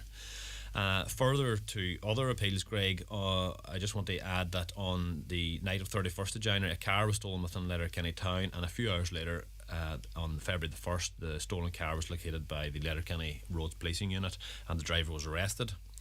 Again, on the same day, on the 31st of January, a robbery took place at a shop at Upper Main Street, Letterkenny. A man was arrested in connection with the incident a short time later by my colleagues in Letterkenny and was charged to appear in court. Excellent. And I think it's difficult at times for operational purposes for you to give updates, but it's nice to sort of, we know it's happening, but it's nice to hear that we're not just reading stuff out or talking about stuff and nothing ever comes of it. But as I say, for different reasons, operational reasons and what have you, you can't always say that really. Well, for sure, Greg. We don't at times let people know maybe the successes that we do have, but there's more successes than there isn't. Right. And we do get great assistance from yourselves and your listeners, Greg. All right, and some scams going around the place. I was notified of a particular one, an M50 e-toll scam, and also there's another one that purports to be from Facebook. They're so tuned in, these scammers. They change them all the time, and incredibly convincing. But this one we're focusing on at the moment is a bailiff scam. Yeah, it's just one of thousands, Greg. So it's just, again, it's nothing special. It's just, once again, we're harking on every week about it, but unfortunately, we're not going to stop going on about it until people stop clicking the links. Because we have to, everyone on social media says, I've been hacked. and I'm not judging, but you don't get hacked absolutely. unless you click the link. Now, some people can clone your account, and that's different.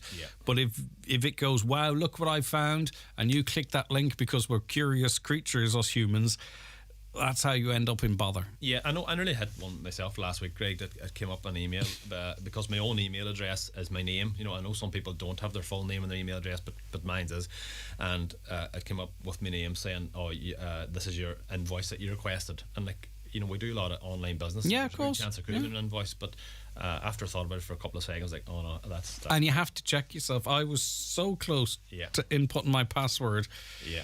It's so close, but I just managed to hold back. So give us a details of this bailiff one. So it's purporting to be from a bailiff service. The correspondence states that an outstanding debt payment is due to a bailiff service, and that failure to do so will result in this bailiff service attending your home address to inventory their valuables. They do have certain amounts of information, maybe possibly about your name, your address, and obviously your email address. They will ask the individual to deposit a sum of money through bank details provided, and we'd just like to remind people, don't respond to any unsolicited email seeking personal, financial or security advice. Never click on a link or attachment in an unsolicited email. If you believe the email is from a genuine source, verify it independently, possibly by telephone whatever company, or indeed, if you're in any doubt, contact your local Garda station. Independently verify any request for information and never use the contact details supplied to you by the caller or the texter. So that's important, Greg. If they do give you details, don't reply to that email or that phone number. Look it up separately. And the way I nearly got done, if you could just move a wee bit closer to that mic, it's just not picking. No, there's a problem with that mic. It's not your fault, it's the mic's fault. With the Facebook scam I got, they claimed I was infringing on copyright and all that kind of stuff, and it kind of got me. But your email address, see, this is why I was so not in any meaningful way, but sometimes there's a bit of music in the ads breaks, right? And it flags on our stream, right? I wouldn't do anything illegal now, I swear. Put the cuffs away. But your email address is on your Facebook page. My telephone number is on my Facebook page, right? Now, that's not advisable, but I don't mind because of the job that I do. But there's two really key pieces of information that very quick, and your address is there, for crying out loud. Do you know what I mean? You've got photos on there where your location data is in the photos that you've uploaded. So they literally can pinpoint you if you take a picture outside your house and you have no one switches that data off on the phone. They can literally identify where your property is. So we're sharing this information, and they have a bit of that info, and then we click the links, and that's where we all get. And then you take some of that information that you've maybe voluntarily given to whatever Facebook or whoever, and if you take you mightn't provided further information in relation to that, but if I did a separate Google search, say on your phone number or something like that, it might come back that you've done something else on some other website. Maybe you might be selling something online or something, and they're able to get more information that way. And cross-reference it to hacks as well, because I do know of a couple of my emails have been compromised over the years through certain groups being hacked. So you just don't know. We don't want to alarm people either, Greg. But, the thing is, just don't click on links. Links seems to be the big one. And I think too, just with the alarm thing, and I know exactly where you're coming from. We have an awful lot of control about this, like sort of traditional scams where people might come up to you in the street or cold callers and stuff, but this is something where we have a great deal of control to protect ourselves on, and that's why it's so important, I think, for the likes of yourself now to come in and just remind us. I know probably 99% of your listeners are going, oh God, they're all about scams every week, but unfortunately people are being fallen victim to these scams, not nationally, but in Donegal here, every week they come into the Garda station and they're ashamed that they've done this because they've been listening to us in the radio and they say, I can't believe I fell for it. But it could happen to anybody, Greg. And it's the same things being lifted out of your car if you leave them on display or you forget to close. We know, but we also can find ourselves guilty of it. Anyway, sorry. We're spinning on. I digress. It's not your fault, it's mine. So just feeding on from that, Greg, today, February 7th, is actually Safer Internet Day. I suppose that we talk about the internet and the benefits it has, but we're all too aware of the dark side it has as well. We all find it difficult to keep up to date, I suppose, with the latest apps and social media platforms available, especially to people that have children. But it's very important to have a basic knowledge. The government and the Garda recommend the www.webwise.ie. You'll find a lot of important information and advice for people that want to maybe have a browse of that website. It is very user friendly and it gives advice in relation to how to handle kids online, how to support your children. For Safer Internet Day 2023, we will be hosting the Webwise are hosting 2 free safety webinars for parents. The first online safety session is for parents and guardians of younger children and will take place tonight, February the 7th at 8 p.m. The free online safety session for parents and guardians of teens will then take place on Tuesday the 21st of February at 8 p.m. and I know I'll be tuned into that one myself because I have teenagers there as well. You must go to the website or Facebook page and register to take part in these events, Greg. Okay, great stuff. Is there any, did you mention there was or is that part of it? No, yes. Okay. My own superintendent. This is hot off the press. Okay, Niall. Rory Harrison's a sergeant in Milford, and Rory's very good with the internet security, and he has a specialist qualification in relation to, he does presentations, and he's doing 2 as far as I know. He's doing a cybercrime presentation and internet safety at Loretto Secondary School in Milford on the 20th of February. I think it's 7 p.m, Greg. I'll need to confirm that later. Maybe Grania might put it up on the Facebook page, the Garda Facebook page. And a further one then on the 22nd of February in Fulcara PCC. It's aimed at parents and adults living in the community and to give them an opportunity to talk about cybercrime. And also the Superintendent David Kelly will be there to talk about the policing plan you talked about earlier there, and if anybody wants to make any suggestions or submissions in relation to this policing plan for 2023, he'll be present to meet the people. And that's at the Fulcara PCC school on Brilliant, the okay. 2nd of February. I'm not sure if the superintendent's going to the Loretto school. Okay, well, we'll double check the start time, because as I say, we were talking about when people have an opportunity to express their points of view, and that's an ideal opportunity. Okay, brilliant stuff. One more thing, Greg. I was Niall. working at the Trucking for Creasle event on Saturday, and I'd be remiss of us to mention that fantastic event. It was amazing, Greg, truly. Wasn't it something else? It was perfect, yeah. It was great. The families of some of the injured parties and deceased were there, and they were more than delighted with it. The solidarity that was expressed by them truckers, and the money, I believe, was a shocking amount of money raised. It's not for me to say how much, I don't know, but I believe it was far exceeded all expectations. And the amount of truckers that were there, it was fantastic. So hats off to. And you had to work. They had to work well with you as well, because. Well, I was really logistically it was quite difficult for the Garda. I was really pleased to see that my own colleagues got behind the event, and we were proud to support the event. And again, Colin Kilpatrick, well done, and Longs and all the truckers that turned up. Thanks a million. Brilliant, well done, Niall. Thank you very much for that. Garda Niall Maguire. That was Community Garda information for this Tuesday, the 7th of February. If you missed any of that or you were late tuning in, it'll be available for you to listen and watch back on our social medias and on Garda Síochána Facebook page a little later on today. We'll be back with more after the break. Watch the show live now on YouTube, Facebook and at highlandradio.com. Dillon's Hotel, Letterkenny, is the perfect place to celebrate special occasions. Dillon's exclusive function rooms cater for up to 120 guests for any occasion, from corporate celebrations, presentations and networking events to milestone birthdays, anniversaries and retirement parties. There's audio-visual equipment, integrated PA systems and even a private bar.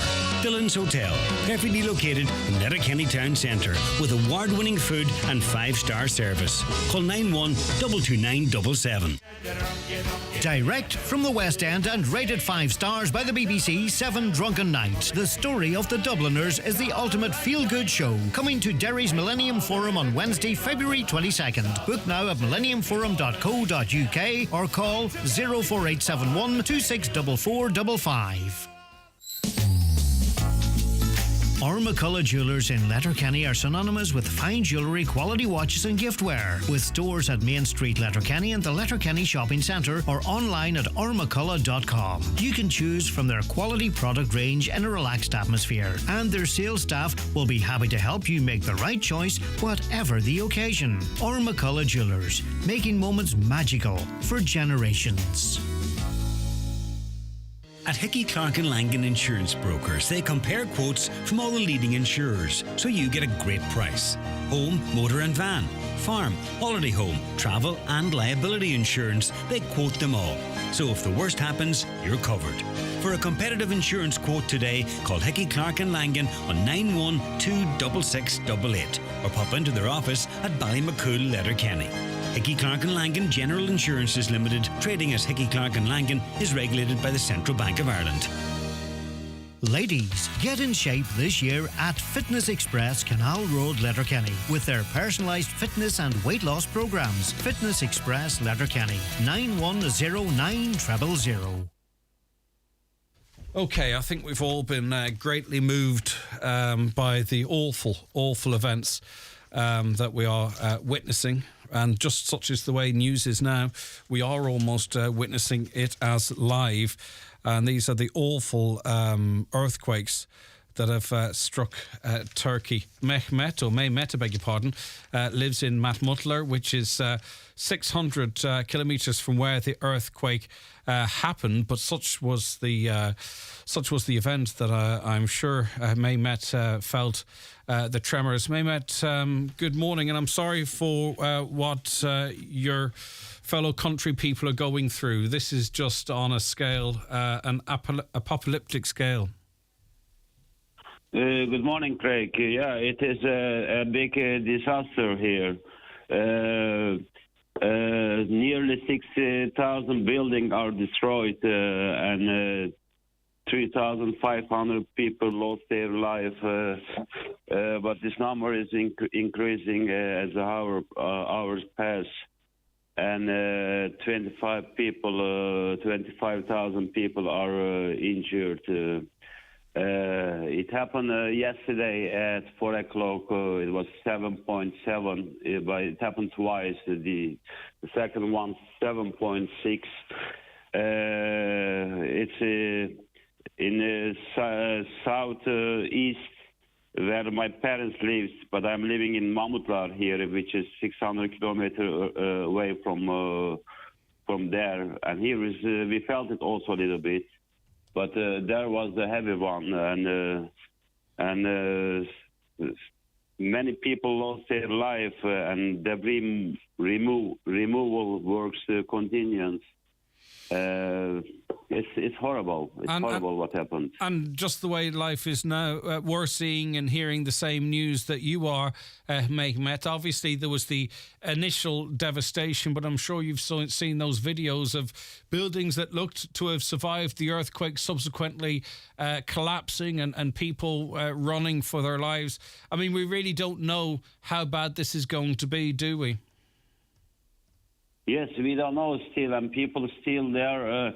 They are scared, and I spoke with yesterday, and the people they are afraid to go in their apartment, and many people was on the street yesterday, and they are still outside, and there is no electric, there is no gas. They stop it because for the safety, and it's horrible. It's really. It's a big disaster. Yes. Is there any comfort, or is it too soon to be gotten from the international response now? You know, we've got almost 50 countries offering help now. It remains to be seen what level of help, because words are cheap, but we need to see, you know, that assistance on the ground. But does Turkey? You could speak for Turkey, of course, but also Syria affected by this. Can you feel that sort of solidarity from around the world, Mehmet? It is many countries. They are here. They send help, and they are very happy. And it is really we need it also. We need it, but our government, they are also working very hard, and we will do. Our government will do everything. For the people who lost their houses, and they will do everything. So I'm happy that our government is strong, and they are doing their best. You mentioned you have family in Adana. Were you able to get confirmation that they're safe, Mehmet? Yes. Thanks God that my parents they are safe. But they live in Osmaniye, and it's a small town. There is around 300 people lost their life there. But this is increasing as hours pass. Okay. I hope not, but it is increasing. Yeah, I think there's an inevitability. It seems inevitable that the figure is going to be much greater than being reported at the moment. We are all thinking on you and your fellow countrymen. Thank you for speaking to us this morning. Thank you so much. Thank you so much. Bye-bye. Of course, and when I say fellow countrymen, I mean countrymen and women. I hope you understand. Aaron Wolfe is a school principal from County Cork. He joins us on the programme now. Good morning, Aaron. Thank you very much for joining us. We do appreciate it. Thanks a million. Thanks for having us on. I said good afternoon. It's about 1:30 here. We're in Istanbul with a school Erasmus. And we were due to go to Malata. So our story really is on Sunday we were flying from Dublin to Istanbul, and we were due to get a connecting flight then from Istanbul to Malata. And because of a previous exchange we had just done there in December, we changed our plans. When we went to Germany, we missed our connecting flight because the first flight was delayed. So we just felt we needed a bigger time gap between it. So we decided we wouldn't fly to Malata that night.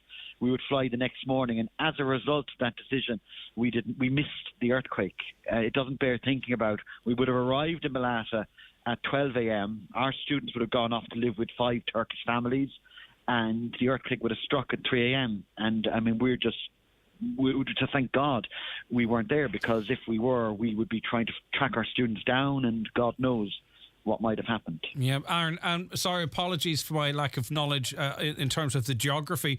How close to where the earthquake struck it's most severely would your students have been staying?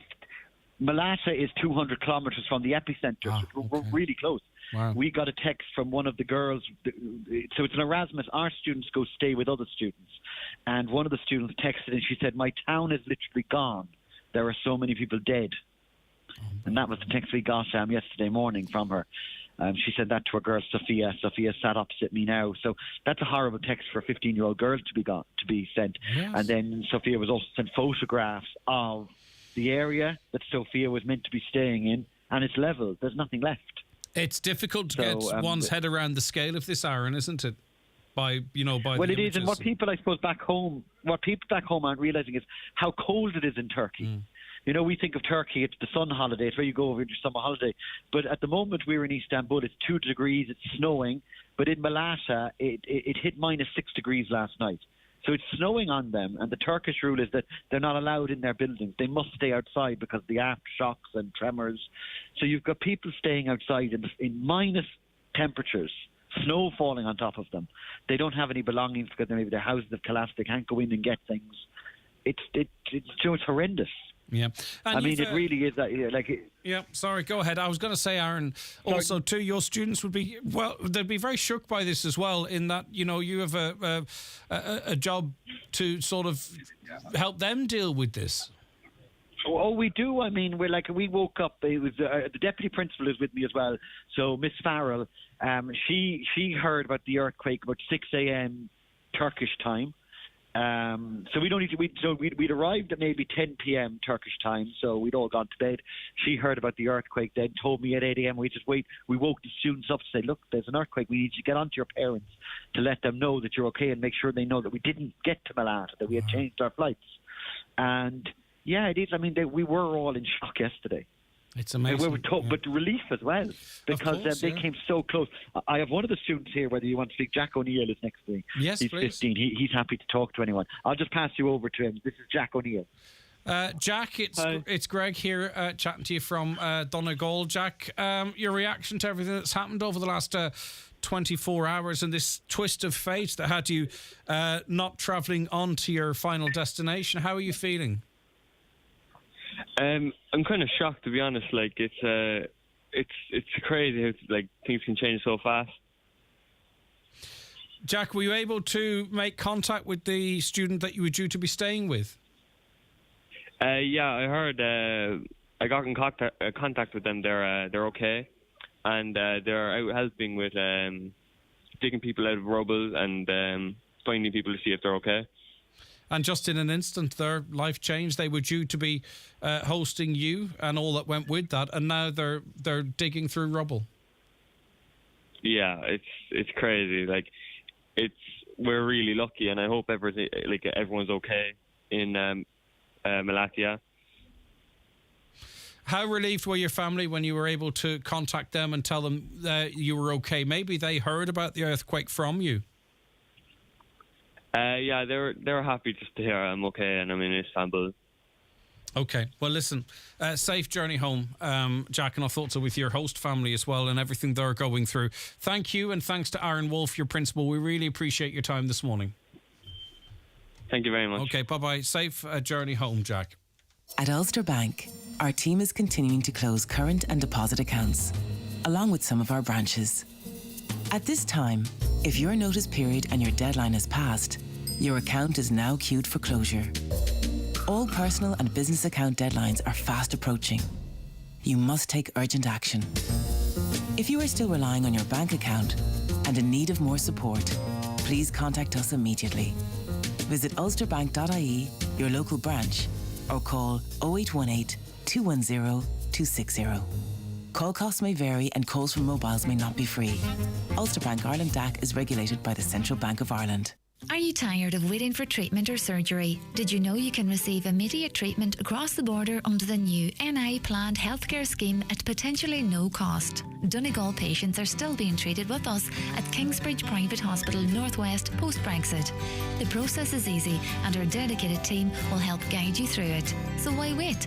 Contact us today to find out how you can skip the waiting lists and receive treatment in Northern Ireland. Visit kingsbridgeprivatehospital.com, because life matters. Keep your car or van running smoothly with a service at Hegarty's Ford in Letterkenny. Not only will it minimise the risk of a major repair expense, but it will be logged in your vehicle's service handbook and help its resale value. Hegarty's also offer everything from new and pre-owned car sales to parts and body repairs in their approved body shop. Book a service online this month and save €30 when you use the code FORD30. You're always in good hands at Hegarty's Ford, Carnamugga, Letterkenny. See hegartys.com. Highland Radio weather updates with Ireland West Airport. Fly daily to London Heathrow with Aer Lingus and connect to 80 plus destinations worldwide, including Boston and New York. Ireland West Airport. Don't just take off, take it easy. Okay, so the patchy rain and drizzle should be clearing soon to leave clearer, brighter conditions for the late afternoon and evening. Temperatures of 8 to 11 degrees. We're joined in studio now by Robert O'Connor, who is chairman of Donegal's Relay for Life. Robert, good morning. Morning, Greg. Thank you for having us. Great to have you back in. And can you believe we're back in again ahead of another Relay for Life this course? Yep. 2023, June just around the corner. Yep, 3rd and 4th of June, just around the corner. 3 months, it'll be all over, so yeah, okay. There we are. Right, talk to us about the importance or maybe 4 months. I was going to say, yes. Okay. Sorry. Talk to us about the importance of Relay for Life. Yeah, it's an important event for cancer survivors and their families in Donegal. It allows them, to support one another. To really sort of, realise that they're not alone with a cancer diagnosis, and they come along to Relay and they meet people that they'd met, the previous year, and someone who's gone through the same thing that they've gone through, and they're great support for one another, and the whole event it just means so much to them, Yeah, and it's about recognising them, remembering those who oh yes, we celebrate cancer survivorship and remember those who are no longer with us, because unfortunately that happens every year. Someone we lose people, but it's important for their family to still be able to remember them on the particular night with the candle ceremony at Relay. And it really is sort of one of the highlights of the whole weekend, is that candle ceremony. Yeah, and it's very important to a lot of people, and such is the nature of life, and such is the nature of this terrible disease, is that there are new people it affects every single year, so you see new faces every year. Yep. I mean, currently there are 16 people a week in Donegal hearing the words, "you have cancer." I mean, that's a pretty startling and frightening statistic, So I mean, it's important that they know that there are services there by, through the Irish Cancer Society, different other organisations, and we're happy to support them all, like the services that are there.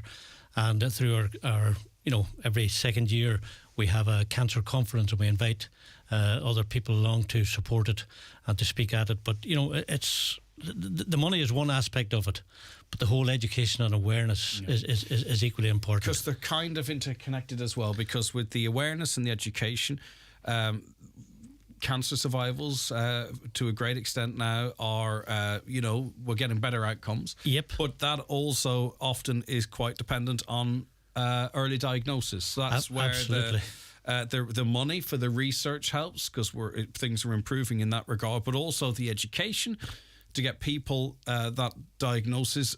The earlier, the better. And I know it varies from cancer to cancer, but it's always generally the earlier you can get that information, the better. So that's part of it all, isn't it, really? Absolutely. And as I say, unfortunately, us male people, we think we're invincible, and we're not as good as, checking all the symptoms as, our female counterparts are, And one of the little things we have going in the school is a 1-for-1 challenge.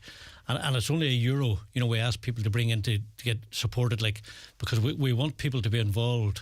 And it's €1 per family. It's not even, so it's not about the money, but it's to get people aware, and the kids will go home and maybe daddy will hear about it and think, oh yeah, might have done it. And we've had a couple of instances over the years where people have said to us, yeah, that prompted me to go along and get a check, and it was good. And just reading this leaflet, it's kind of sobering in a way, but it's completely accurate. On the back, the first sentence is, every family is affected by cancer. And yep, that's about the reality of it. Yeah. Which is, you can't escape it. You can't escape it. We all know someone, and we've all had cancer diagnosis. We've lost people in our families. We have people maybe going through a journey presently, or our next door neighbour is, or our best friend is, there's nobody who doesn't know somebody who is affected by cancer, and of course then we do have the stories of people getting to ring the bell and being long-term survivors too. And that's why it's important that we get those early diagnoses and check that out. Right, so that's 1-for-1. That is going to be in schools. People will hear about that in schools, won't they? Yep, absolutely. Right, so in terms of the importance then of the fundraising element of Relay. Yeah, the fundraising element is important, because it supports services that the Irish Cancer Society provide in Donegal. And last year alone, the total direct support from the Irish Cancer Society for services in Donegal was 251,000, almost 252,000. Night nursing. Every other night in Donegal, there's an Irish Cancer Society night nurse in with a family who are, someone is coming towards an end. And, there were 55 cancer patients with 211 nights of care last year from that alone, and volunteer driver service. It takes people, there were 62 patients taken to 480 chemotherapy treatments in Letterkenny Hospital last year, where the Cancer Society will arrange a driver to pick you up at your door and leave you home again in the evening. It makes it easier for the patient, but it also makes it easier for the family, that they don't maybe have to take as much time out of work and, can try and get on with their lives as best they can in the knowledge that someone is looking after their loved one. Yep, money spent on research as well. Money spent on counselling research. Sessions, which I think is really important, and we do discuss that quite a lot on this show, and we talk about sort of, maybe webinars that can empower people, but this is actually counselling directly with people. And there were 163 counselling sessions for 31 patients last year in Donegal, and we hope tonight that there will be someone there to talk, to people afterwards about counselling and show them, where to get in contact with, etc. And, because it's very, very personal, very private, but it's important that people know that it is available there. And it's not just for a cancer patient. If their family member needs counselling, it's available free to them as well, and it's not means tested in any way. Yeah, we're speaking to Robert O'Connor. It is ahead of the Relay for Life Donegal 2023 launch, taking place tonight at the Mount Errigal Hotel, Letterkenny, at 7:30pm. You're invited to come along and find out what Relay for Life is and how you can be a part of something special with other people in the same situation, or you can understand the situation that they're in. We had a break, obviously, from everything, I think, during COVID. I don't think Relay ran through the pandemic in its full form. And then we had a break in 2021. Yeah. And in 2020, we had a break. We just weren't able to, had to cancel it altogether. The following year we had a virtual relay, and then last year we got back to normal. So this is actually relay number 11, but it's actually physically the 10th year that we will have been present in the LYIT. But in a way, I wonder, is this kind of maybe a reboot of it? Because we can kind of get out of routines a little bit, you know? And I think the pandemic threw us all in different ways. And then obviously we were just kind of fresh out of things for last year. So in some sort of way, does this feel like 2023 is a reinvigoration of the whole thing? I think so, Greg. Certainly from our perspective, that's as a committee, that's how we feel like, you know, that last year people were still a bit nervous. We had a pandemic hangover, if the truth. And the truth is as well, a lot of the people who would be affected by this might be immunocompromised or whatever, or maybe didn't want to be in contact with people for So I think this is the first, dare I say, I'm not speaking on your behalf, but I feel this is the first post-pandemic one where you can go full gusto, fingers crossed. We totally agree with that. And as I say, we're delighted even with that we have Magella O'Donnell with us tonight launching it. And I'd like to just extend our condolences to Daniel and Magella and Dugan family, and thank them for their support and that they're allowing Magella to be supporting us tonight, and that means a lot. I will join with that, because obviously the O'Donnell family suffered a loss of, by all accounts, an amazing woman, so our thoughts are with them. And fair play to Magella for doing that, and absolutely. the O'Donnell family, so that she's available tonight. So this will be her first function in her new role as a global hero of hope. No better woman. No better good. woman. So she's good, isn't she? Absolutely. She really is a top class absolutely. Lady. And we're delighted, because she not only represents Donegal Relay for Life and the Irish Cancer Society, she represents global Relay for Life. So everyone who used to attend, get back out and enjoy. And I can use that word, I think, because such is the uniqueness of this event on the 3rd and 4th of June. So clear your calendar, get down to the ATU campus, Letterkenny. We hope to see loads of new faces as well for this event. And more details will be available tonight. Do you want to talk about the launch a bit more specifically tonight, Robert? The launch is tonight at 7:30 in the Mount Errigal, and we're asking people to come along. And even if you have never been at Relay before, come along. And it's not a closed shop. It's not a club. No, absolutely. And we will have people there, who are seasoned relayers, if you like, and they will, tell people what it means to them, and hopefully encourage others who might want to get involved. And sometimes people are sort of saying, like, it's very hard to get involved and whatever it is. So we're saying, listen, maybe you're in a small town or whatever, maybe that town would get involved rather than one family trying to organise it. Like, you maybe have a team from Ballybuffet. Because we do say relay. Convoy. I talk about Relay for Life all the time, right? And I keep forgetting to focus on the actual relay element of it as part of the fundraising drive. So if you don't, stick it up on your Facebook page. Anyone in and around the Lahey area, Ballantrae area, Carragart area, you know what I mean, that would like to get involved. Hey, make new friends, new contacts as well. Absolutely. And get a team together. Yes. Yep. And as I said, it needn't necessarily be one particular family who want to do it. Maybe 3 or 4 families can get together and make a team, and it's easier to get involved. But come along tonight to the launch, and if you miss it, we will have, hopefully, it on Facebook Live. I don't think this is the last time I've seen your face before June either, Rob. So I think you might be back on with us again as well. Am I right?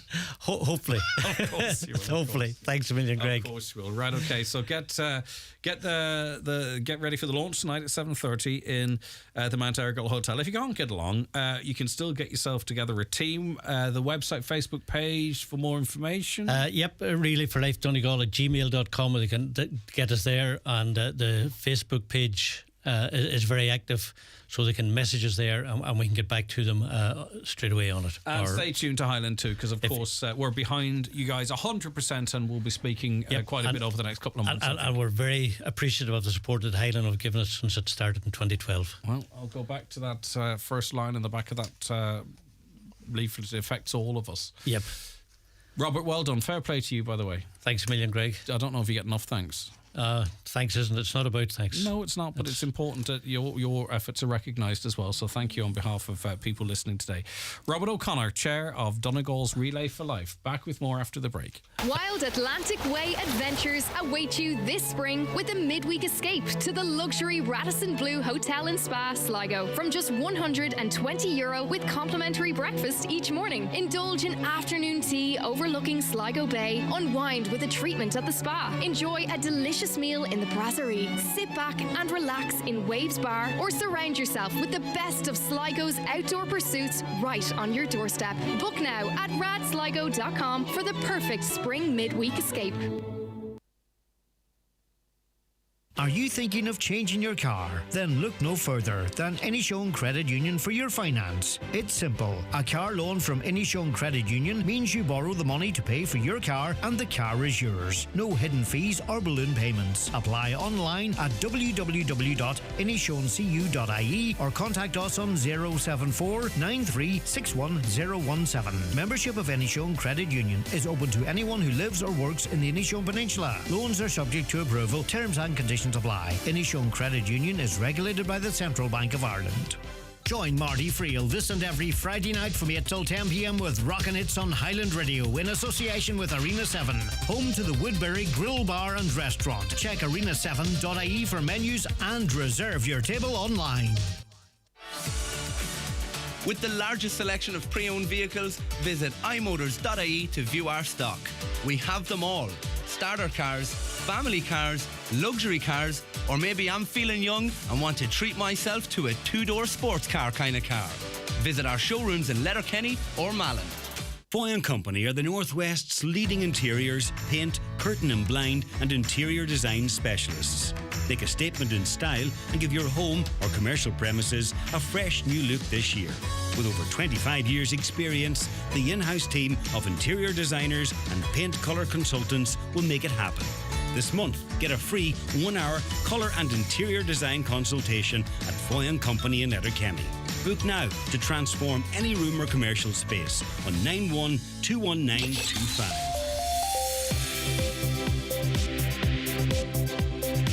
The county's #1 talk show, the 9 till noon show on Highland Radio. And we have another busy hour on the way. Do not go anywhere. Stay right where you are. And now at 11 o'clock, let's say good morning to Donald Kavanagh for a latest news update. Donald?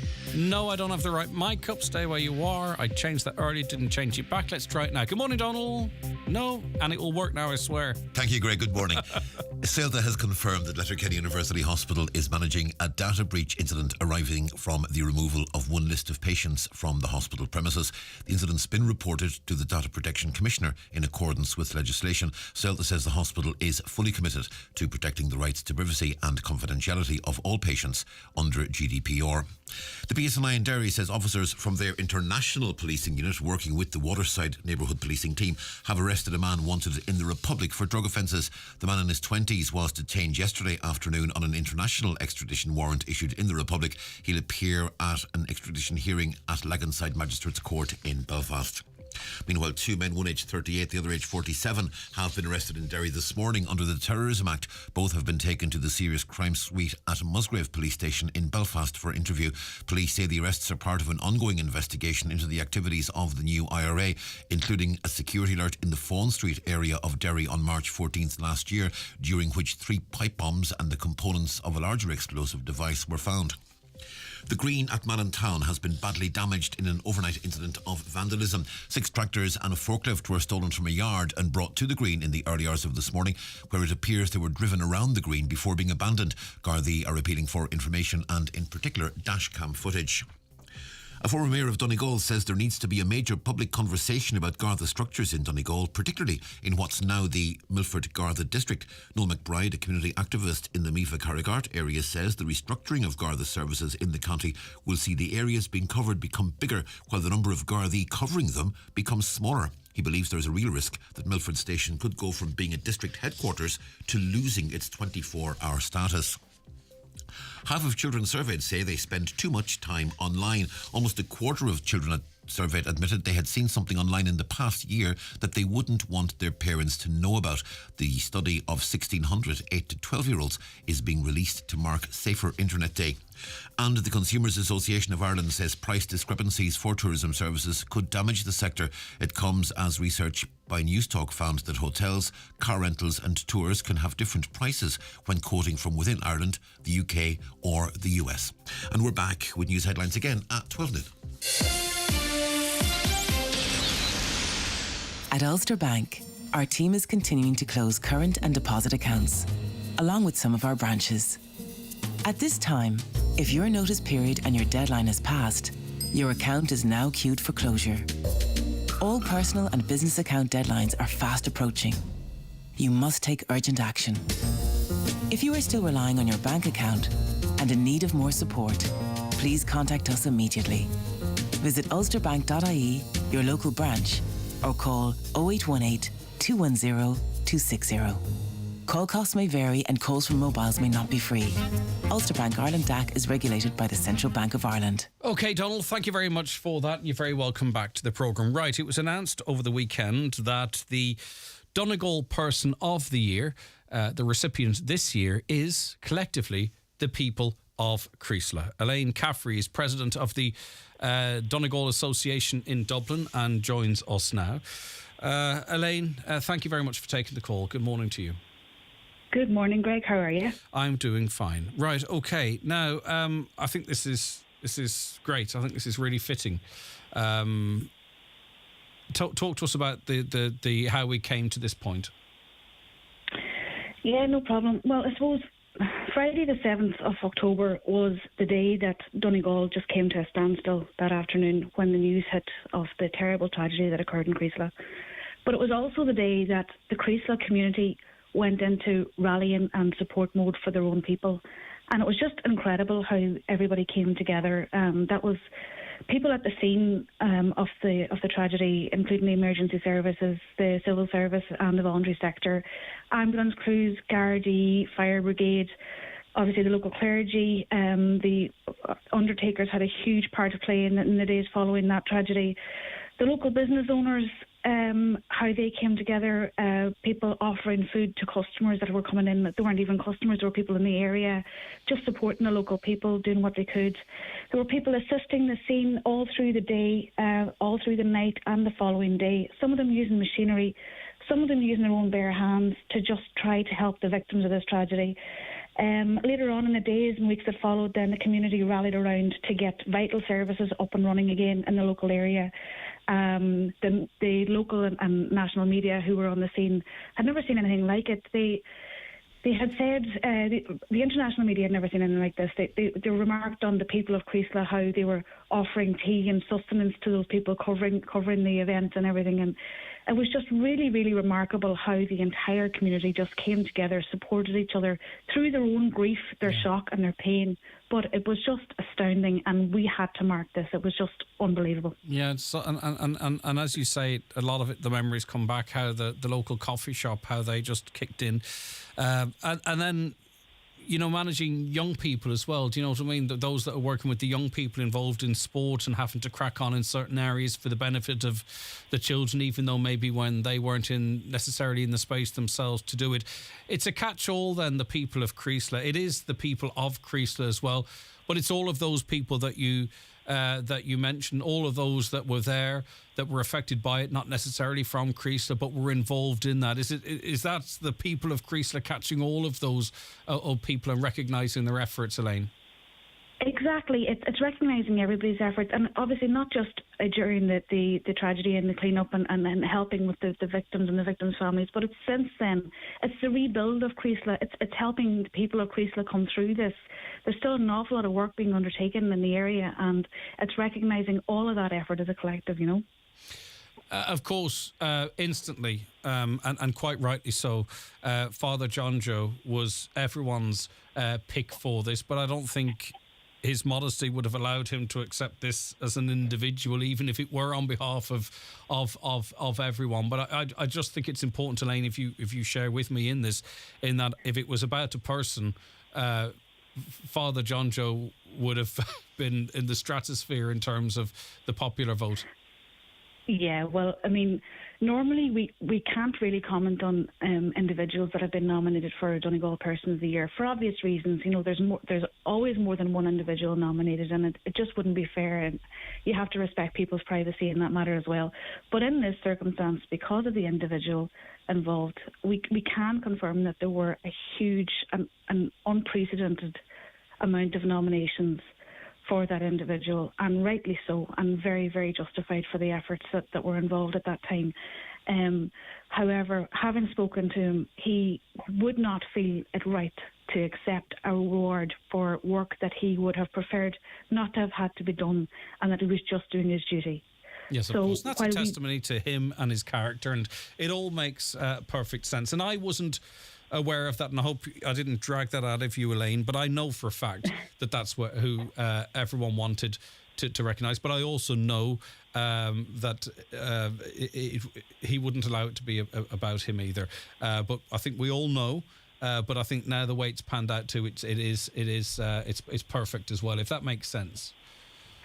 It's rewarding everybody involved, and that includes the man himself, but it also includes everybody else that really came together, and they really were remarkable. I mean, people are still talking about it, and they will continue talking about this in our lifetime. You know, this will never be forgotten. And it's not just the disaster and how tragic it was, and the shock and pain and grief that hit the county, but it really is the effort that went in afterwards and still continues to go in to just bringing the community together. And it is interesting in that the association, the Donegal Association in Dublin, it was founded in the wake of a tragedy itself. We were founded in 1935 as a result of the Ironmore disaster, where 20 people lost their lives, and it was very tragic in those times, in that the majority of the people who lost their lives were the breadwinners of the families on Ironmore Island. So it really was a massive disaster for that area. So a group of people who were living in Dublin from Donegal came together, founded the association, and started fundraising to support the people affected on Ironmore. And that's really where our association was born. That's where our roots are, and that's where we continue to focus on it. We want to promote Donegal in every which way we can, and that includes trying to raise awareness for different causes that have to be that deserve a recognition and deserve a platform, but also we like to recognise and raise awareness for the individuals that do the great work in Donegal to promote the county. Mm-hmm. And I suppose that's where Donegal Person of the Year comes in. And in this year, it's Donegal Persons of the Year. It is the community. And it keeps the flag flying in Dublin and further afield, the Donegal flag as well. Because of the way things were, Noel Cunningham has been the longest reigning Donegal Person of the Year, and he has used that in a really positive way for the county. In a way, I'm not really sure it could have fell into anyone else's hands, you know, the way he had to be the steward of it for longer than perhaps would have ordinarily happened. But it worked out. You had the perfect candidate there, and he has used it as an amazing platform to promote the county. He has, and he has been an absolutely fantastic Person of the Year, and it was so timely the way his reign sort of fell during COVID as well, because obviously the tourism sector had a bit of a halt at that stage, and he was perfectly placed with his background in tourism as well and his experience to sort of kickstart that tourism again in Donegal and to use his platform to promote Donegal. And he really was the ideal and perfect candidate. We can't commend Noel enough for everything that he's done for Donegal over the years. For sure. Right. Now, the event takes place in Dublin, doesn't it? Talk to us about that. Are tickets still available? It is on the 15th, isn't it? 15th of April, yeah. Tickets are available on our website, donegalassociation.ie, or by contacting any committee member. I think we have sent on the details to yourselves as well, so if you could, or I think you might have already shared it online. Mm-hmm. But we've issued the press releases. It's in the local papers. It's donegalassociation.ie the tickets are available from, and we'd love to see everyone there. And I believe there's accommodation offer as well too, so get in early, I would suggest. There is an accommodation offer, yeah. It's in the Bonington, Dublin, so there is accommodation. The special rate there is €140 for 2 persons bed and breakfast and 120 for a single bed and breakfast, and use the code that was published as well. But if you call the Bonington and advise them that you're attending the event, they'll be able to reserve the room at that rate for you. Okay, Elaine, well done to you and the committee. And as I say, it is lovely. I think to be able to recognise the people of Creasla, and you've put it perfectly yourself. I can't add anything to that, and I'm sure it'll all be very well reflected on the night as well. Thank you, Elaine. Thanks very much, Greg. Thank you. Take care of yourself. All right, Elaine Caffrey there, who is president of the Donegal Association. Right, okay. I just want to let you know that the Highland Fling, you might be aware, is taking place in Glasgow from the 1st to the 4th of May. We are putting on a package for you to bring you over there in luxury coach transport, which is last on the list here, but I actually think that's quite important. Beautiful coaches we've got lined up for you. And we have accommodation in the 4-star Crown Plaza Hotel. Your breakfasts and your dinner are included, and then there's a ton of entertainment. On May the 1st, David James and the Ryan Turner Band. Declan Earney's playing on May 2nd with brilliant guests as well. We'll go into the guests in a bit more detail down the line. On May the 3rd, Robert Mazel is playing. So we take you over there, return journey on the ferry. You don't have to get on a plane. You're on a luxury coach, of course. You're staying in that 4-star accommodation. Your breakfast and your dinner is sorted. Your bed is sorted. Your entertainment is sorted. And there's great crack in and around the hotel too, in the bar and all that kind of stuff over the course of those number of days. Now, the reason I want to mention this again is that we're taking 6 coaches and we're on the 4th coach now. There's been a huge demand for this. And you can book your seat now for £100 per person. And then you can pay into it as you go, right? If you want to do it that way. Because it's not inconsiderable. It's $575 per person sharing. But when you consider what you're getting for that, the fact that you're getting out to go over to Scotland, you'll be able to go and visit Glasgow in your downtime if you wish. That's what you can do during the day. If you've got friends in Scotland, we have tickets available for the entertainment at night, so they can call over and spend the night with you, enjoying the music at the Crown Plaza Hotel. If you want to reserve your seat right now, okay, for you and a loved one, maybe it's going to be your, what's that thing happens on February 14th? Valentine's Day. Maybe it's going to be your Valentine's present for someone. Why not be in their good books? I guarantee you they'll be delighted. Get in touch with us now for any questions, by the way. 07491 25000, 07491 25000. But seats, as you can imagine, I wouldn't mislead you. We're on our 4th, well into our 4th coach of 6 now. So it is going to sell out, and I don't want you to miss out. So if you have the 100 now, get your seat booked, and then you can pay in as you see fit then between now and close to the departure date. All right, so we want as many of you to come as possible. Of course, we're going to fill the coaches. It's going to be great fun. I'm so envious of all of you heading over there. I really am. I'd love to go. I'd definitely try and get the money together if I were not working. Right, let us take a break. We'll be back with our next guest shortly. You may think you know driving, but you don't know Nissan e-Power. An electric motor that brings you the performance and response on the road that you demand, charged by a petrol engine as you drive. The thrill and economy of electric driving without ever having to plug in. And it's exclusive to Nissan. Who said you have to plug in to drive electric? Find the drive you've been looking for with e-Power. Now available in the new Nissan Qashqai. A unique electrifying experience now unplugged. Nissan. Innovation that excites. At last. A technology that's impossible to ignore. Here we have a device that grabs people's attention. Introducing a technology that's truly impossible to miss.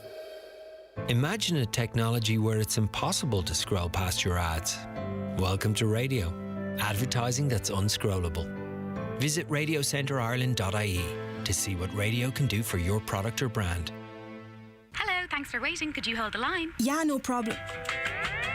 Now, how can I help you? Hi, I'm looking to make some updates to my insurance policy. Have you tried our online portal? I thought it would be easier to call. Yeah. No. You're going to have to log on to amend your policy. Thanks for calling. No, wait. I don't know my Password. Get the feeling that your insurer doesn't want to talk to you? At Local Insurance, we understand your needs. Call today for a bespoke quote or find us online at localinsurance.ie. Local Insurance will get you sorted. The Local Insurance Network DAC Trading's Local Insurance is regulated by the Central Bank of Ireland. Local Insurance is a tied insurance intermediary of Acorn Brokerage Limited. Acorn Brokerage Limited trading as Acorn Insurance is regulated by the Central Bank of Ireland. Green Shoes at Market Square, Letterkenny are proud to announce that they're now stocking Riker footwear. Riker blend fashionable styles with incredible comfort, striking the perfect balance between fashion and practicality. All Riker shoes are made using unique anti-stress and anti-shock technology to provide the essential support and comfort the brand is known for. Try any of the new season Riker shoes now at Green Shoes, Market Square, Letterkenny. There's never been a better time to go full Lidl. Let's hear it from our customers. It's great value for money, and it's first and foremost. Anyone that has a big family, they should be shopping in Lidl, without a doubt. Do you have a holiday at the end of the year? Go on, go full Lidl today.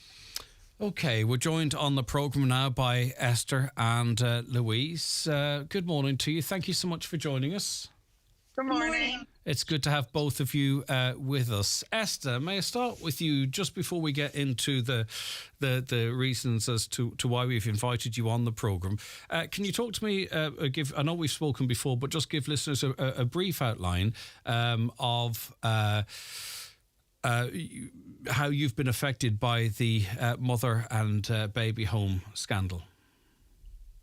Well, it's a huge disappointment. I can't believe this is happening in this day and age. And I guess what's sticking for me at this point in my life is Roderick O'Gorman and his government there, the government, are claiming that a baby can't feel anything from 0 to 6 months, nor does it remember anything from 0 to 6 months. So they're excluded from the redress scheme. I'm one of the youngest mothers or survivors from this. So a lot of us have passed in the last 8 years. And Holly Cairns said in the dial on St. Bridget's Day, you know, you're waiting for us to be worn down. And I was at that stage where I was worn down. I was giving up. I'm like, okay, I'm done with this. And when she said that, I thought, yeah. And she said, you know what? You won. That you got what you wanted, Mr. O'Gorman. You wore us down. So that kind of put some fight back in me. And mainly, I'd like Louise's story to get across because she's the one that's suffering today. Yeah, Louise, let's go to Louise, because I suppose in a way, Louise, I don't want to put emotions in your mouth, so to speak, so you can outline it for us. But I mean, how is your experience any less than someone else's? I mean, you know, you've been through this, albeit as a baby, the same as everybody else has. Yeah, I don't know how they're deciding what who gets in and who doesn't. And I think that's one of my big problems with it. It seems like all the survivor groups, all the experts in early childhood development, all the psychologists, all the human rights people are saying it matters. And Minister O'Gorman has just decided it doesn't. So what my real question is what's he basing this on? I feel it's almost like a court case.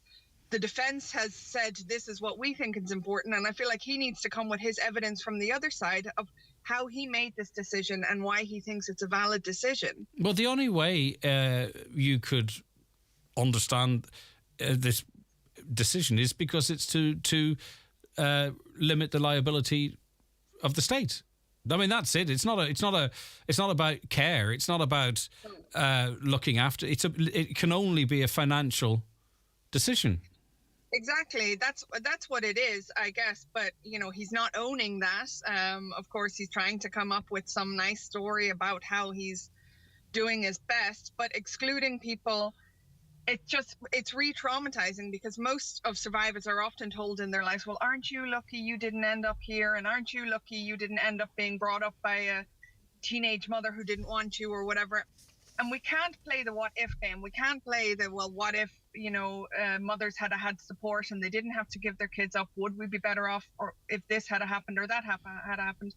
But we can say that we do have harm from what did happen.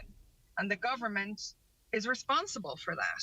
Yeah, and Esther, I mean, you're being re-traumatised by the very people we entrusted to try and maybe give you, I don't know the word closure, it's such a loose phrase, but whatever comfort maybe you might have gotten from this process, let it put it like that, the very people that we've charged to bring that to you are actually exacerbating your pain and your hurt and re-traumatising you.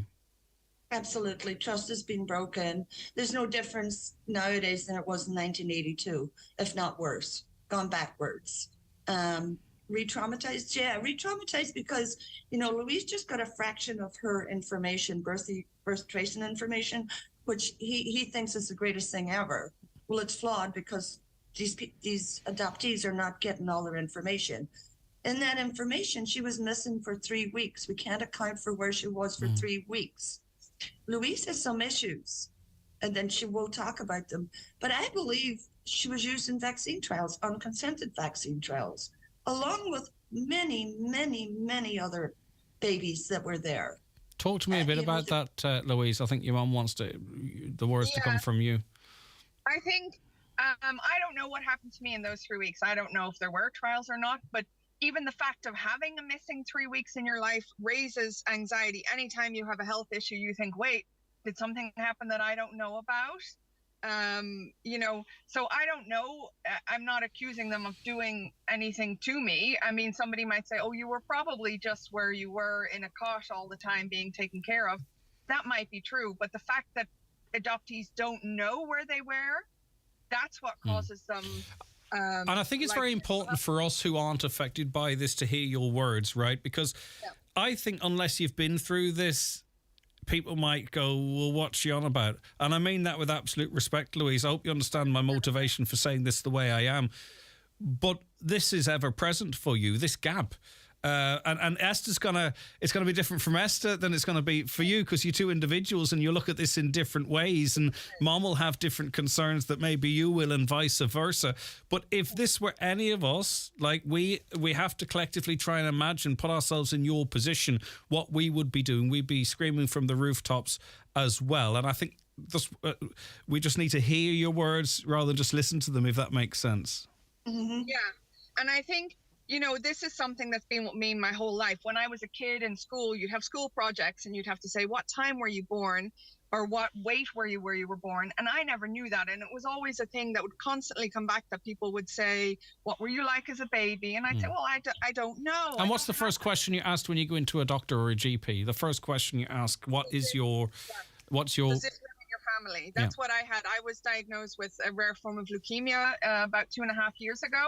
And when they were trying to figure out what it was all to do with, does this run in your family? Does that run in your family? Have you ever been exposed to this? Have you ever been exposed to that? And I just had to say, I don't know for most of the questions. And that's just appalling. And then it really does a trick on your mind, because you start thinking, well, was I exposed to something? Was I, did something happen to me that I don't know about?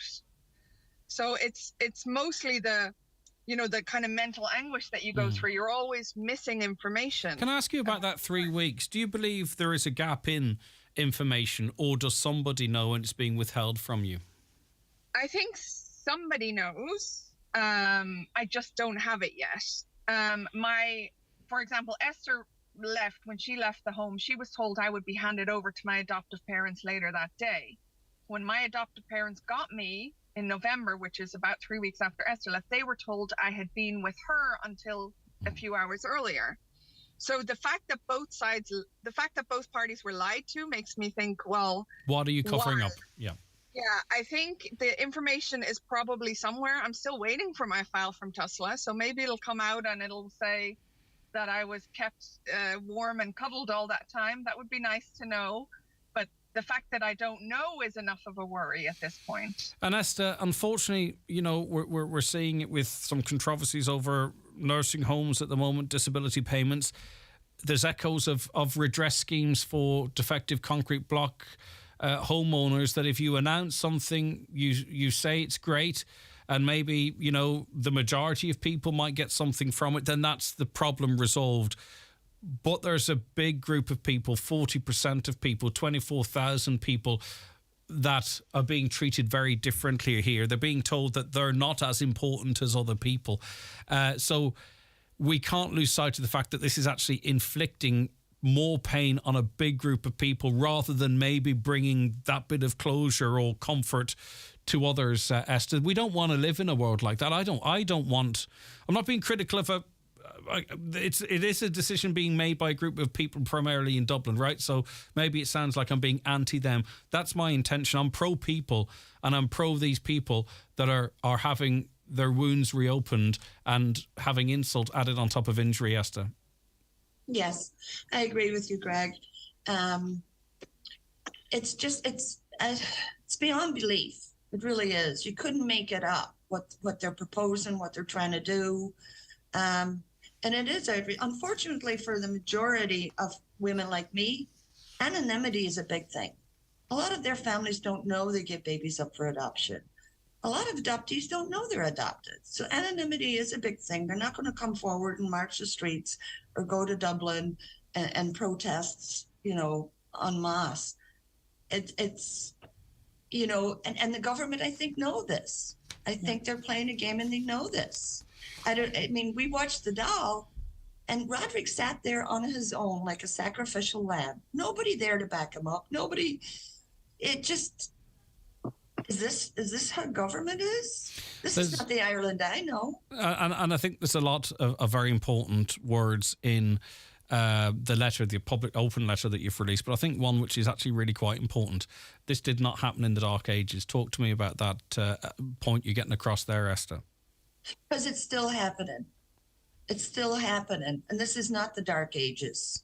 We've come so far. Ireland has come so far.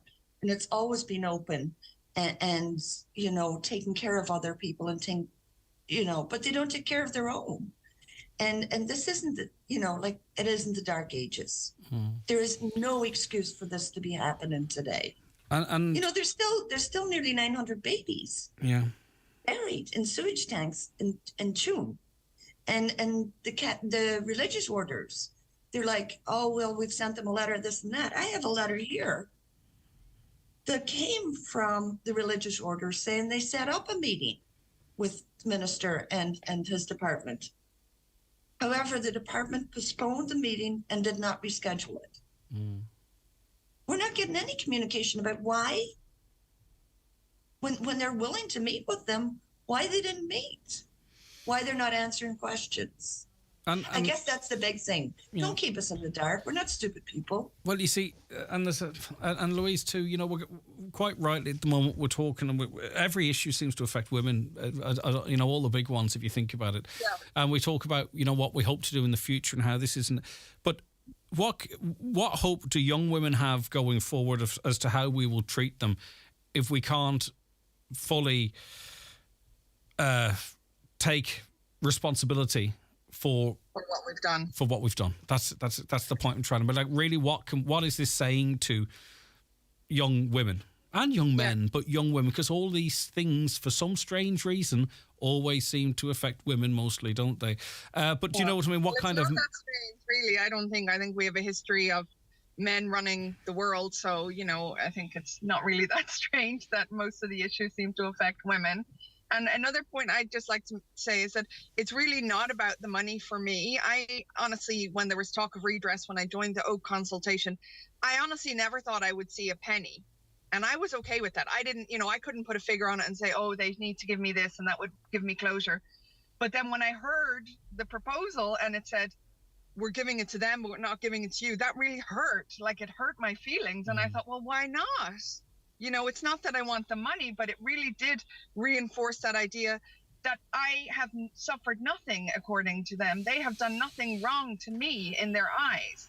Yeah. And that's, that's what the point I want to make. It's not really about the money. It's about not excluding people. No, and I think that I understand why you want to clarify that, but I think anyone listening to you and Esther will understand that that's clearly not the motivation.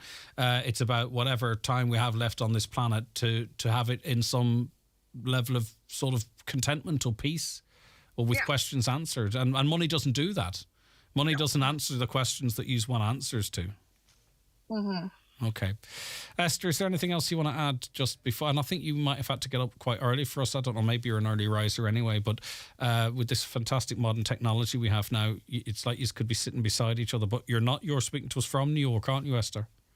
Yes, it's amazing, isn't it? It really is. Yeah. I just want to thank you and for your support, and Carolyn for her support in this, because, you know, nobody really, I suppose, it's kind of an icky subject, if that's the right way to put it. People just don't know what to do with it. But if they hear the voices and see the faces behind it, I think every family in Ireland at some point has been touched by this issue. Yeah, for sure. The open letter, it's called The Primal Wound. We might republish that on our socials so people can have a read of it and get an understanding of it. I could hear it in your voice, almost see it in your face, Esther. You know, what this insult to injury is how it's affecting you. So I do hope you get some comfort and peace soon, if that makes sense. Thank you. I'm not great with words sometimes, but I hope you understand the sentiment. I know what you mean, Greg. Thank you. Thank you so much. Deserve I really it. appreciate You don't deserve it. Okay.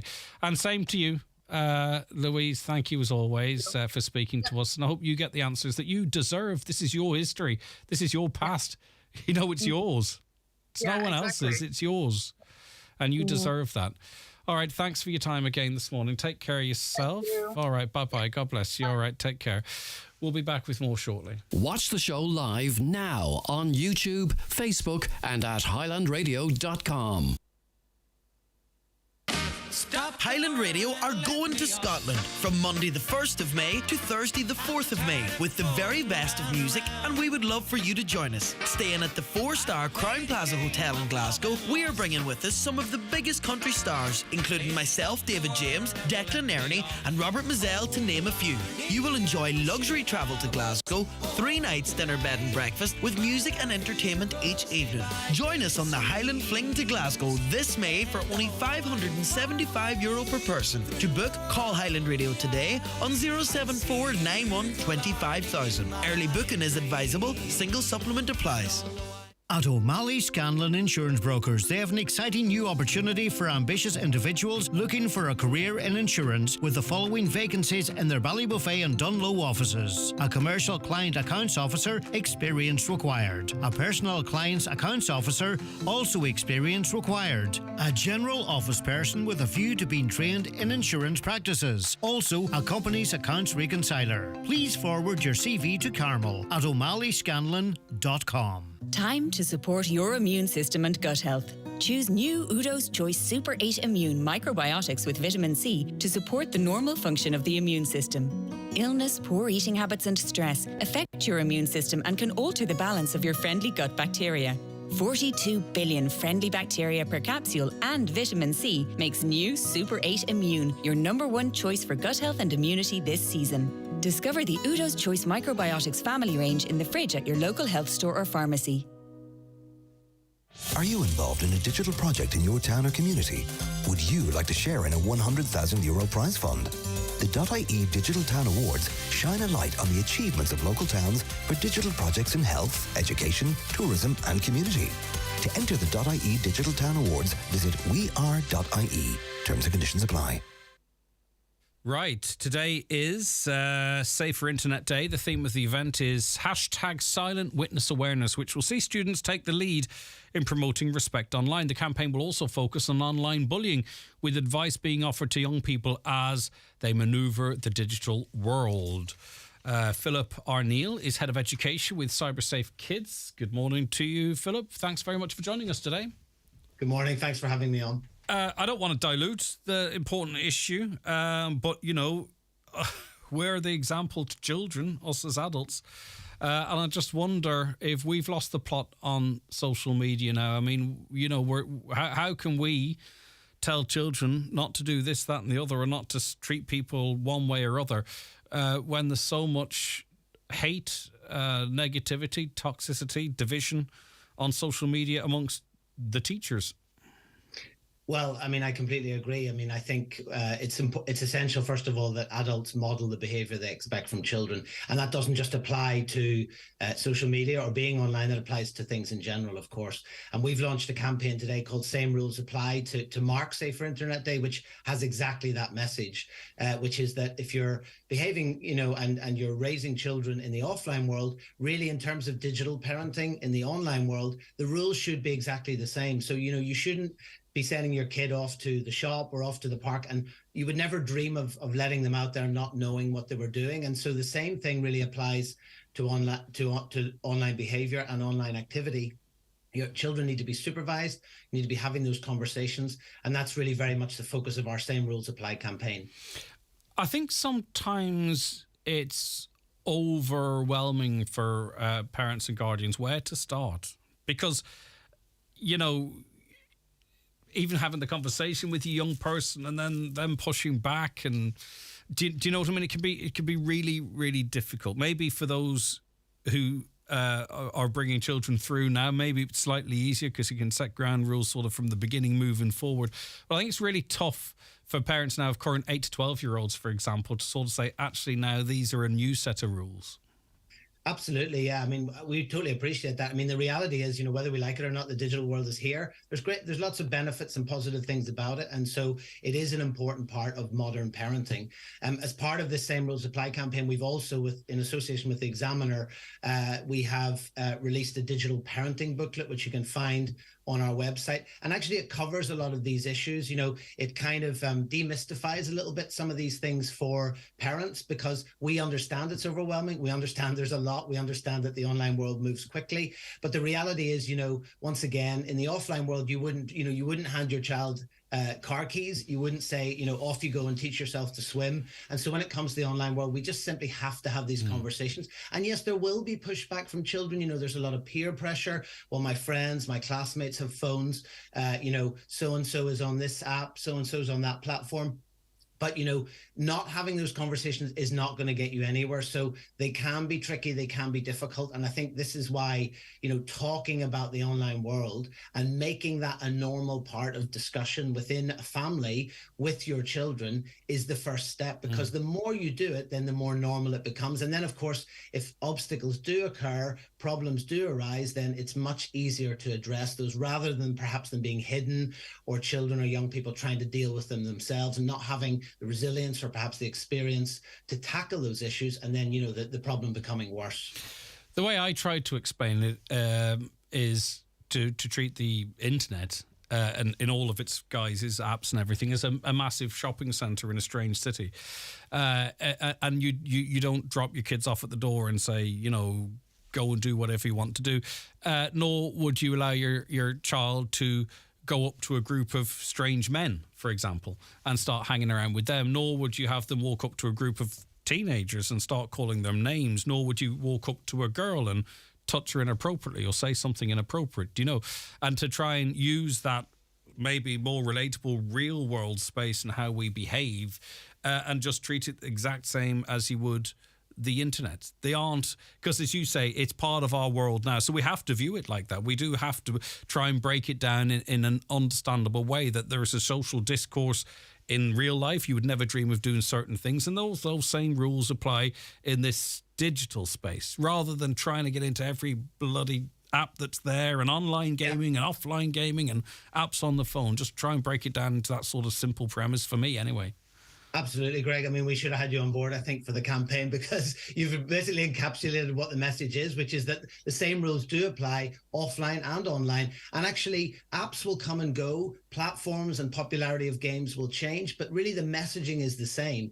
You wouldn't dream of doing these things offline. You would never allow children to do, or young people to do certain things offline. And so when it comes to online, that same parenting, that same encouragement, that same supervision, that same monitoring is absolutely essential, because it is, and for many young people and children, online and offline worlds, they don't see this distinction that we still talk about in the real world. But, for a lot of children and young people, being online is part of their real world. And so it's really, really essential that we apply those same rules. We actually have released a video as part of this campaign, and it features a young boy who's online, he's up in his bedroom unsupervised, and then, of course, he's getting messages. like any child, wants to make friends, wants to connect with people. Of course, he goes to the door and realizes that the people who are sending the messages are not actually the people they say they're online, say who they are online. And by that stage, of course, often with children and young people, it's too late. So, we're saying, if you wouldn't let your child walk up to a stranger in the park or in the street, and certainly not let them give them a photograph or an image of themselves, then, why on earth would you allow them to do it online? So it's important to apply those same rules and to make sure that you're parenting exactly the same way in the online and the offline world. You would hope that in that scenario I gave, the shopping centre scenario, if an adult come up to them and said something inappropriate, you would hope they'd tell you as soon as they run out the front doors. You have to set a space where they can do that without banning them then from the shopping centre. I mean, I know I'm going on with this metaphor, but or if a group of lads or girls started pulling their hair or calling them names, you would expect them to relate that to you. And it's creating this sort of front door out of the online space that they feel they can say that to you without you necessarily withdrawing them from that altogether, because that's gonna, the communication doors are going to come down. And also, Philip, if you set up a new Android phone, I did so a couple of years ago. I'm sure it's the same with Apple. I mean, you can set it up Loctite in terms of when it can be used, when it can't be used, what apps can and can't be used, all password protected. If anything inappropriate's done, mum or dad or guardian get an email. In terms of the technology there, we have the tools, but we don't employ them. I think maybe are we going to give up on that because that's not realistic? We just have to go with the education.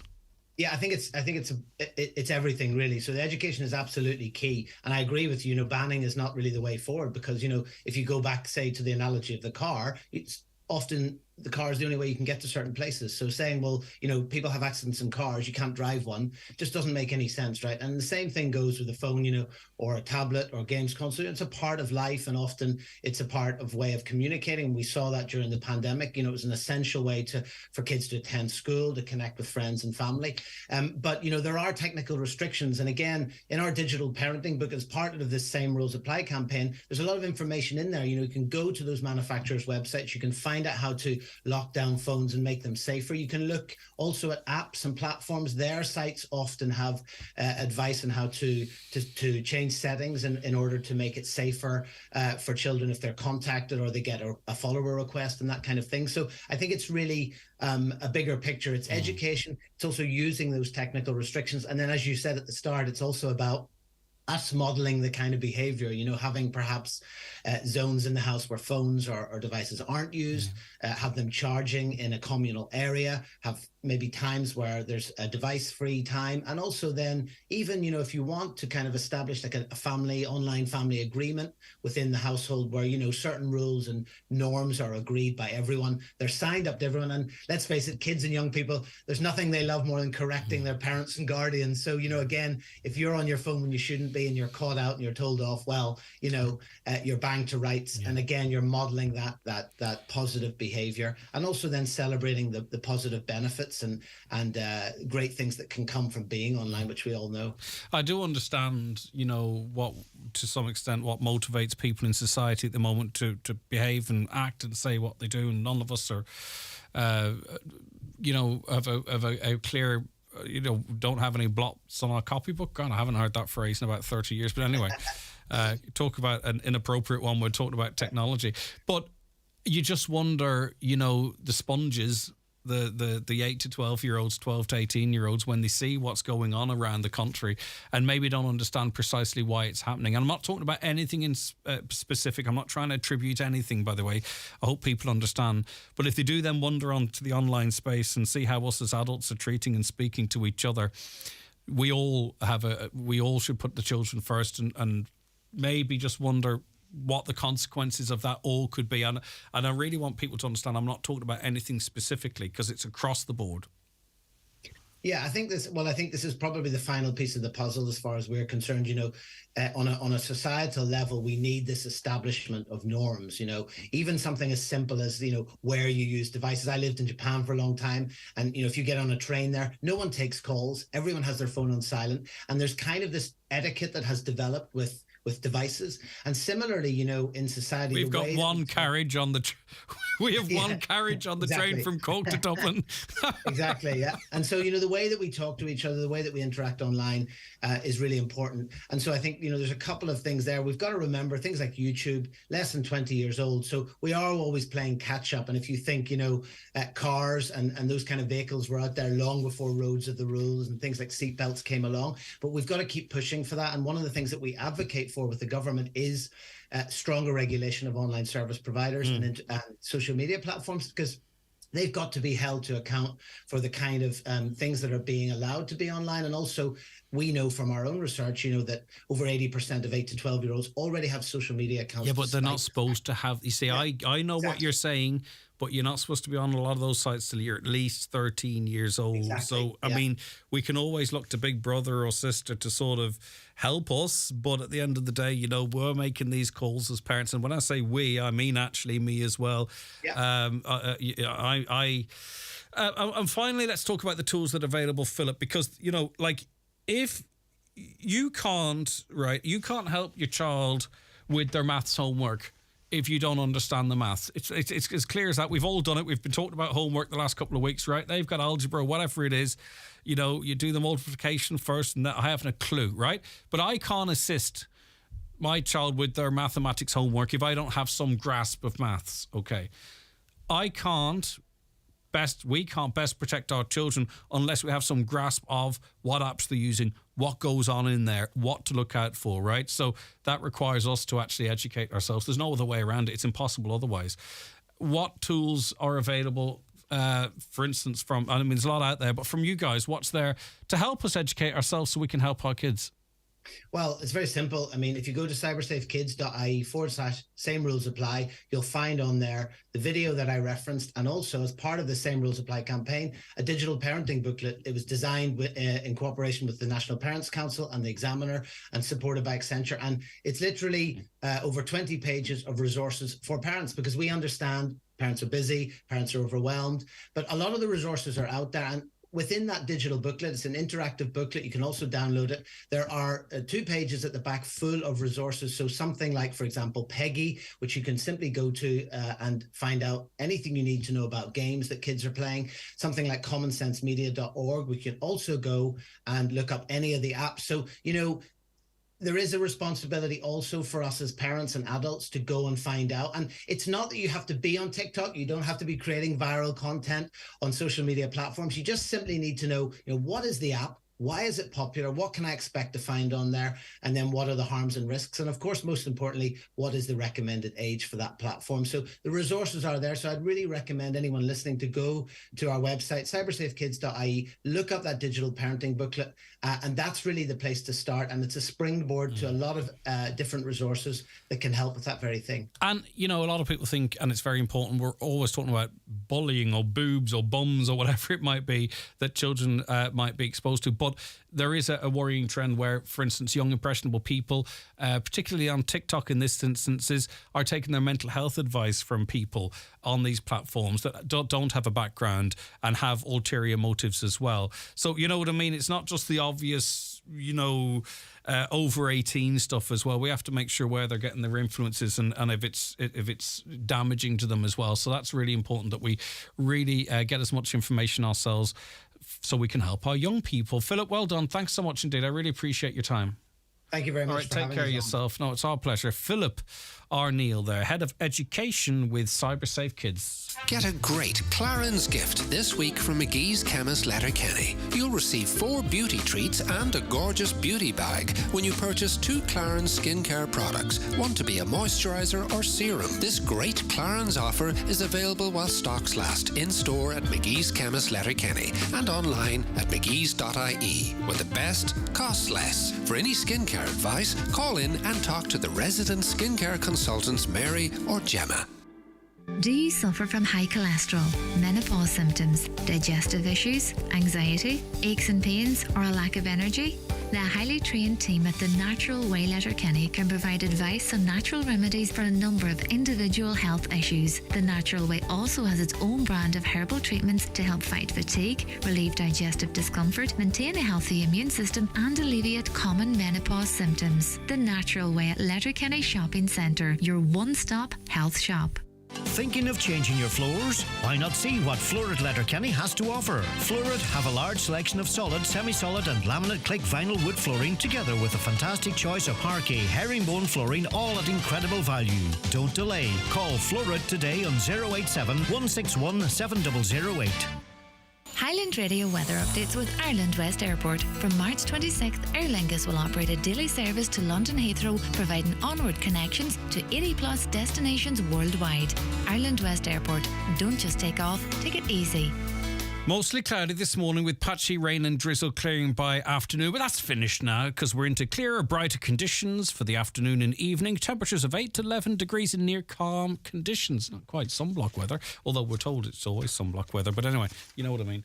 It's nice. Right, okay. We are talking now to Avril Scally, medical negligence solicitor at Lavelle Partners. I hope I have the correct pronunciation there. Avril, good morning to you. Good morning to you, Greg, and thank you for having me on your show this morning. And it's on a serious matter because we're telling people that patients travelling to Turkey for cosmetic or medical procedures should check their contact, as they may not actually be covered in Ireland should a botched surgery occur. And this is really quite interesting because we've spoken to professionals in this part of the world recently, Avril, in the last couple of years, and an awful lot of their caseload is actually aftercare or repair following people having underwent some procedures in foreign countries such as Turkey. Yeah, absolutely. And as I said, by way of background, I specialise in clinical negligence claims. So with the growing cosmetic industry, of course, I've seen a huge increasing number of cosmetic cases crossing my desk. And with that, obviously, some of the surgeries have been performed outside the jurisdiction. And unfortunately, as a solicitor here practicing in Ireland, I simply can't address those issues for those people. For example, if they're going to, as you stated, Turkey or anywhere outside the jurisdiction, the law that applies, the contracts are with the incorporated company in Turkey, and therefore they have to seek redress in Turkey. So that is a huge problem. What are typical botched surgeries? Because it's sort of a catch-all, but what kind of cases have come across your desk? Well, we see them from anything from dental procedures going wrong, gastric sleeve bands, breast implants, and I know there are particular surgeries that are, getting more popular out there at the moment. But I just think cosmetic surgery is a huge growing industry. With there's certainly a need for tight regulation to ensure high standards. The number of clinics now providing cosmetic surgery services have grown considerably just to match the demand.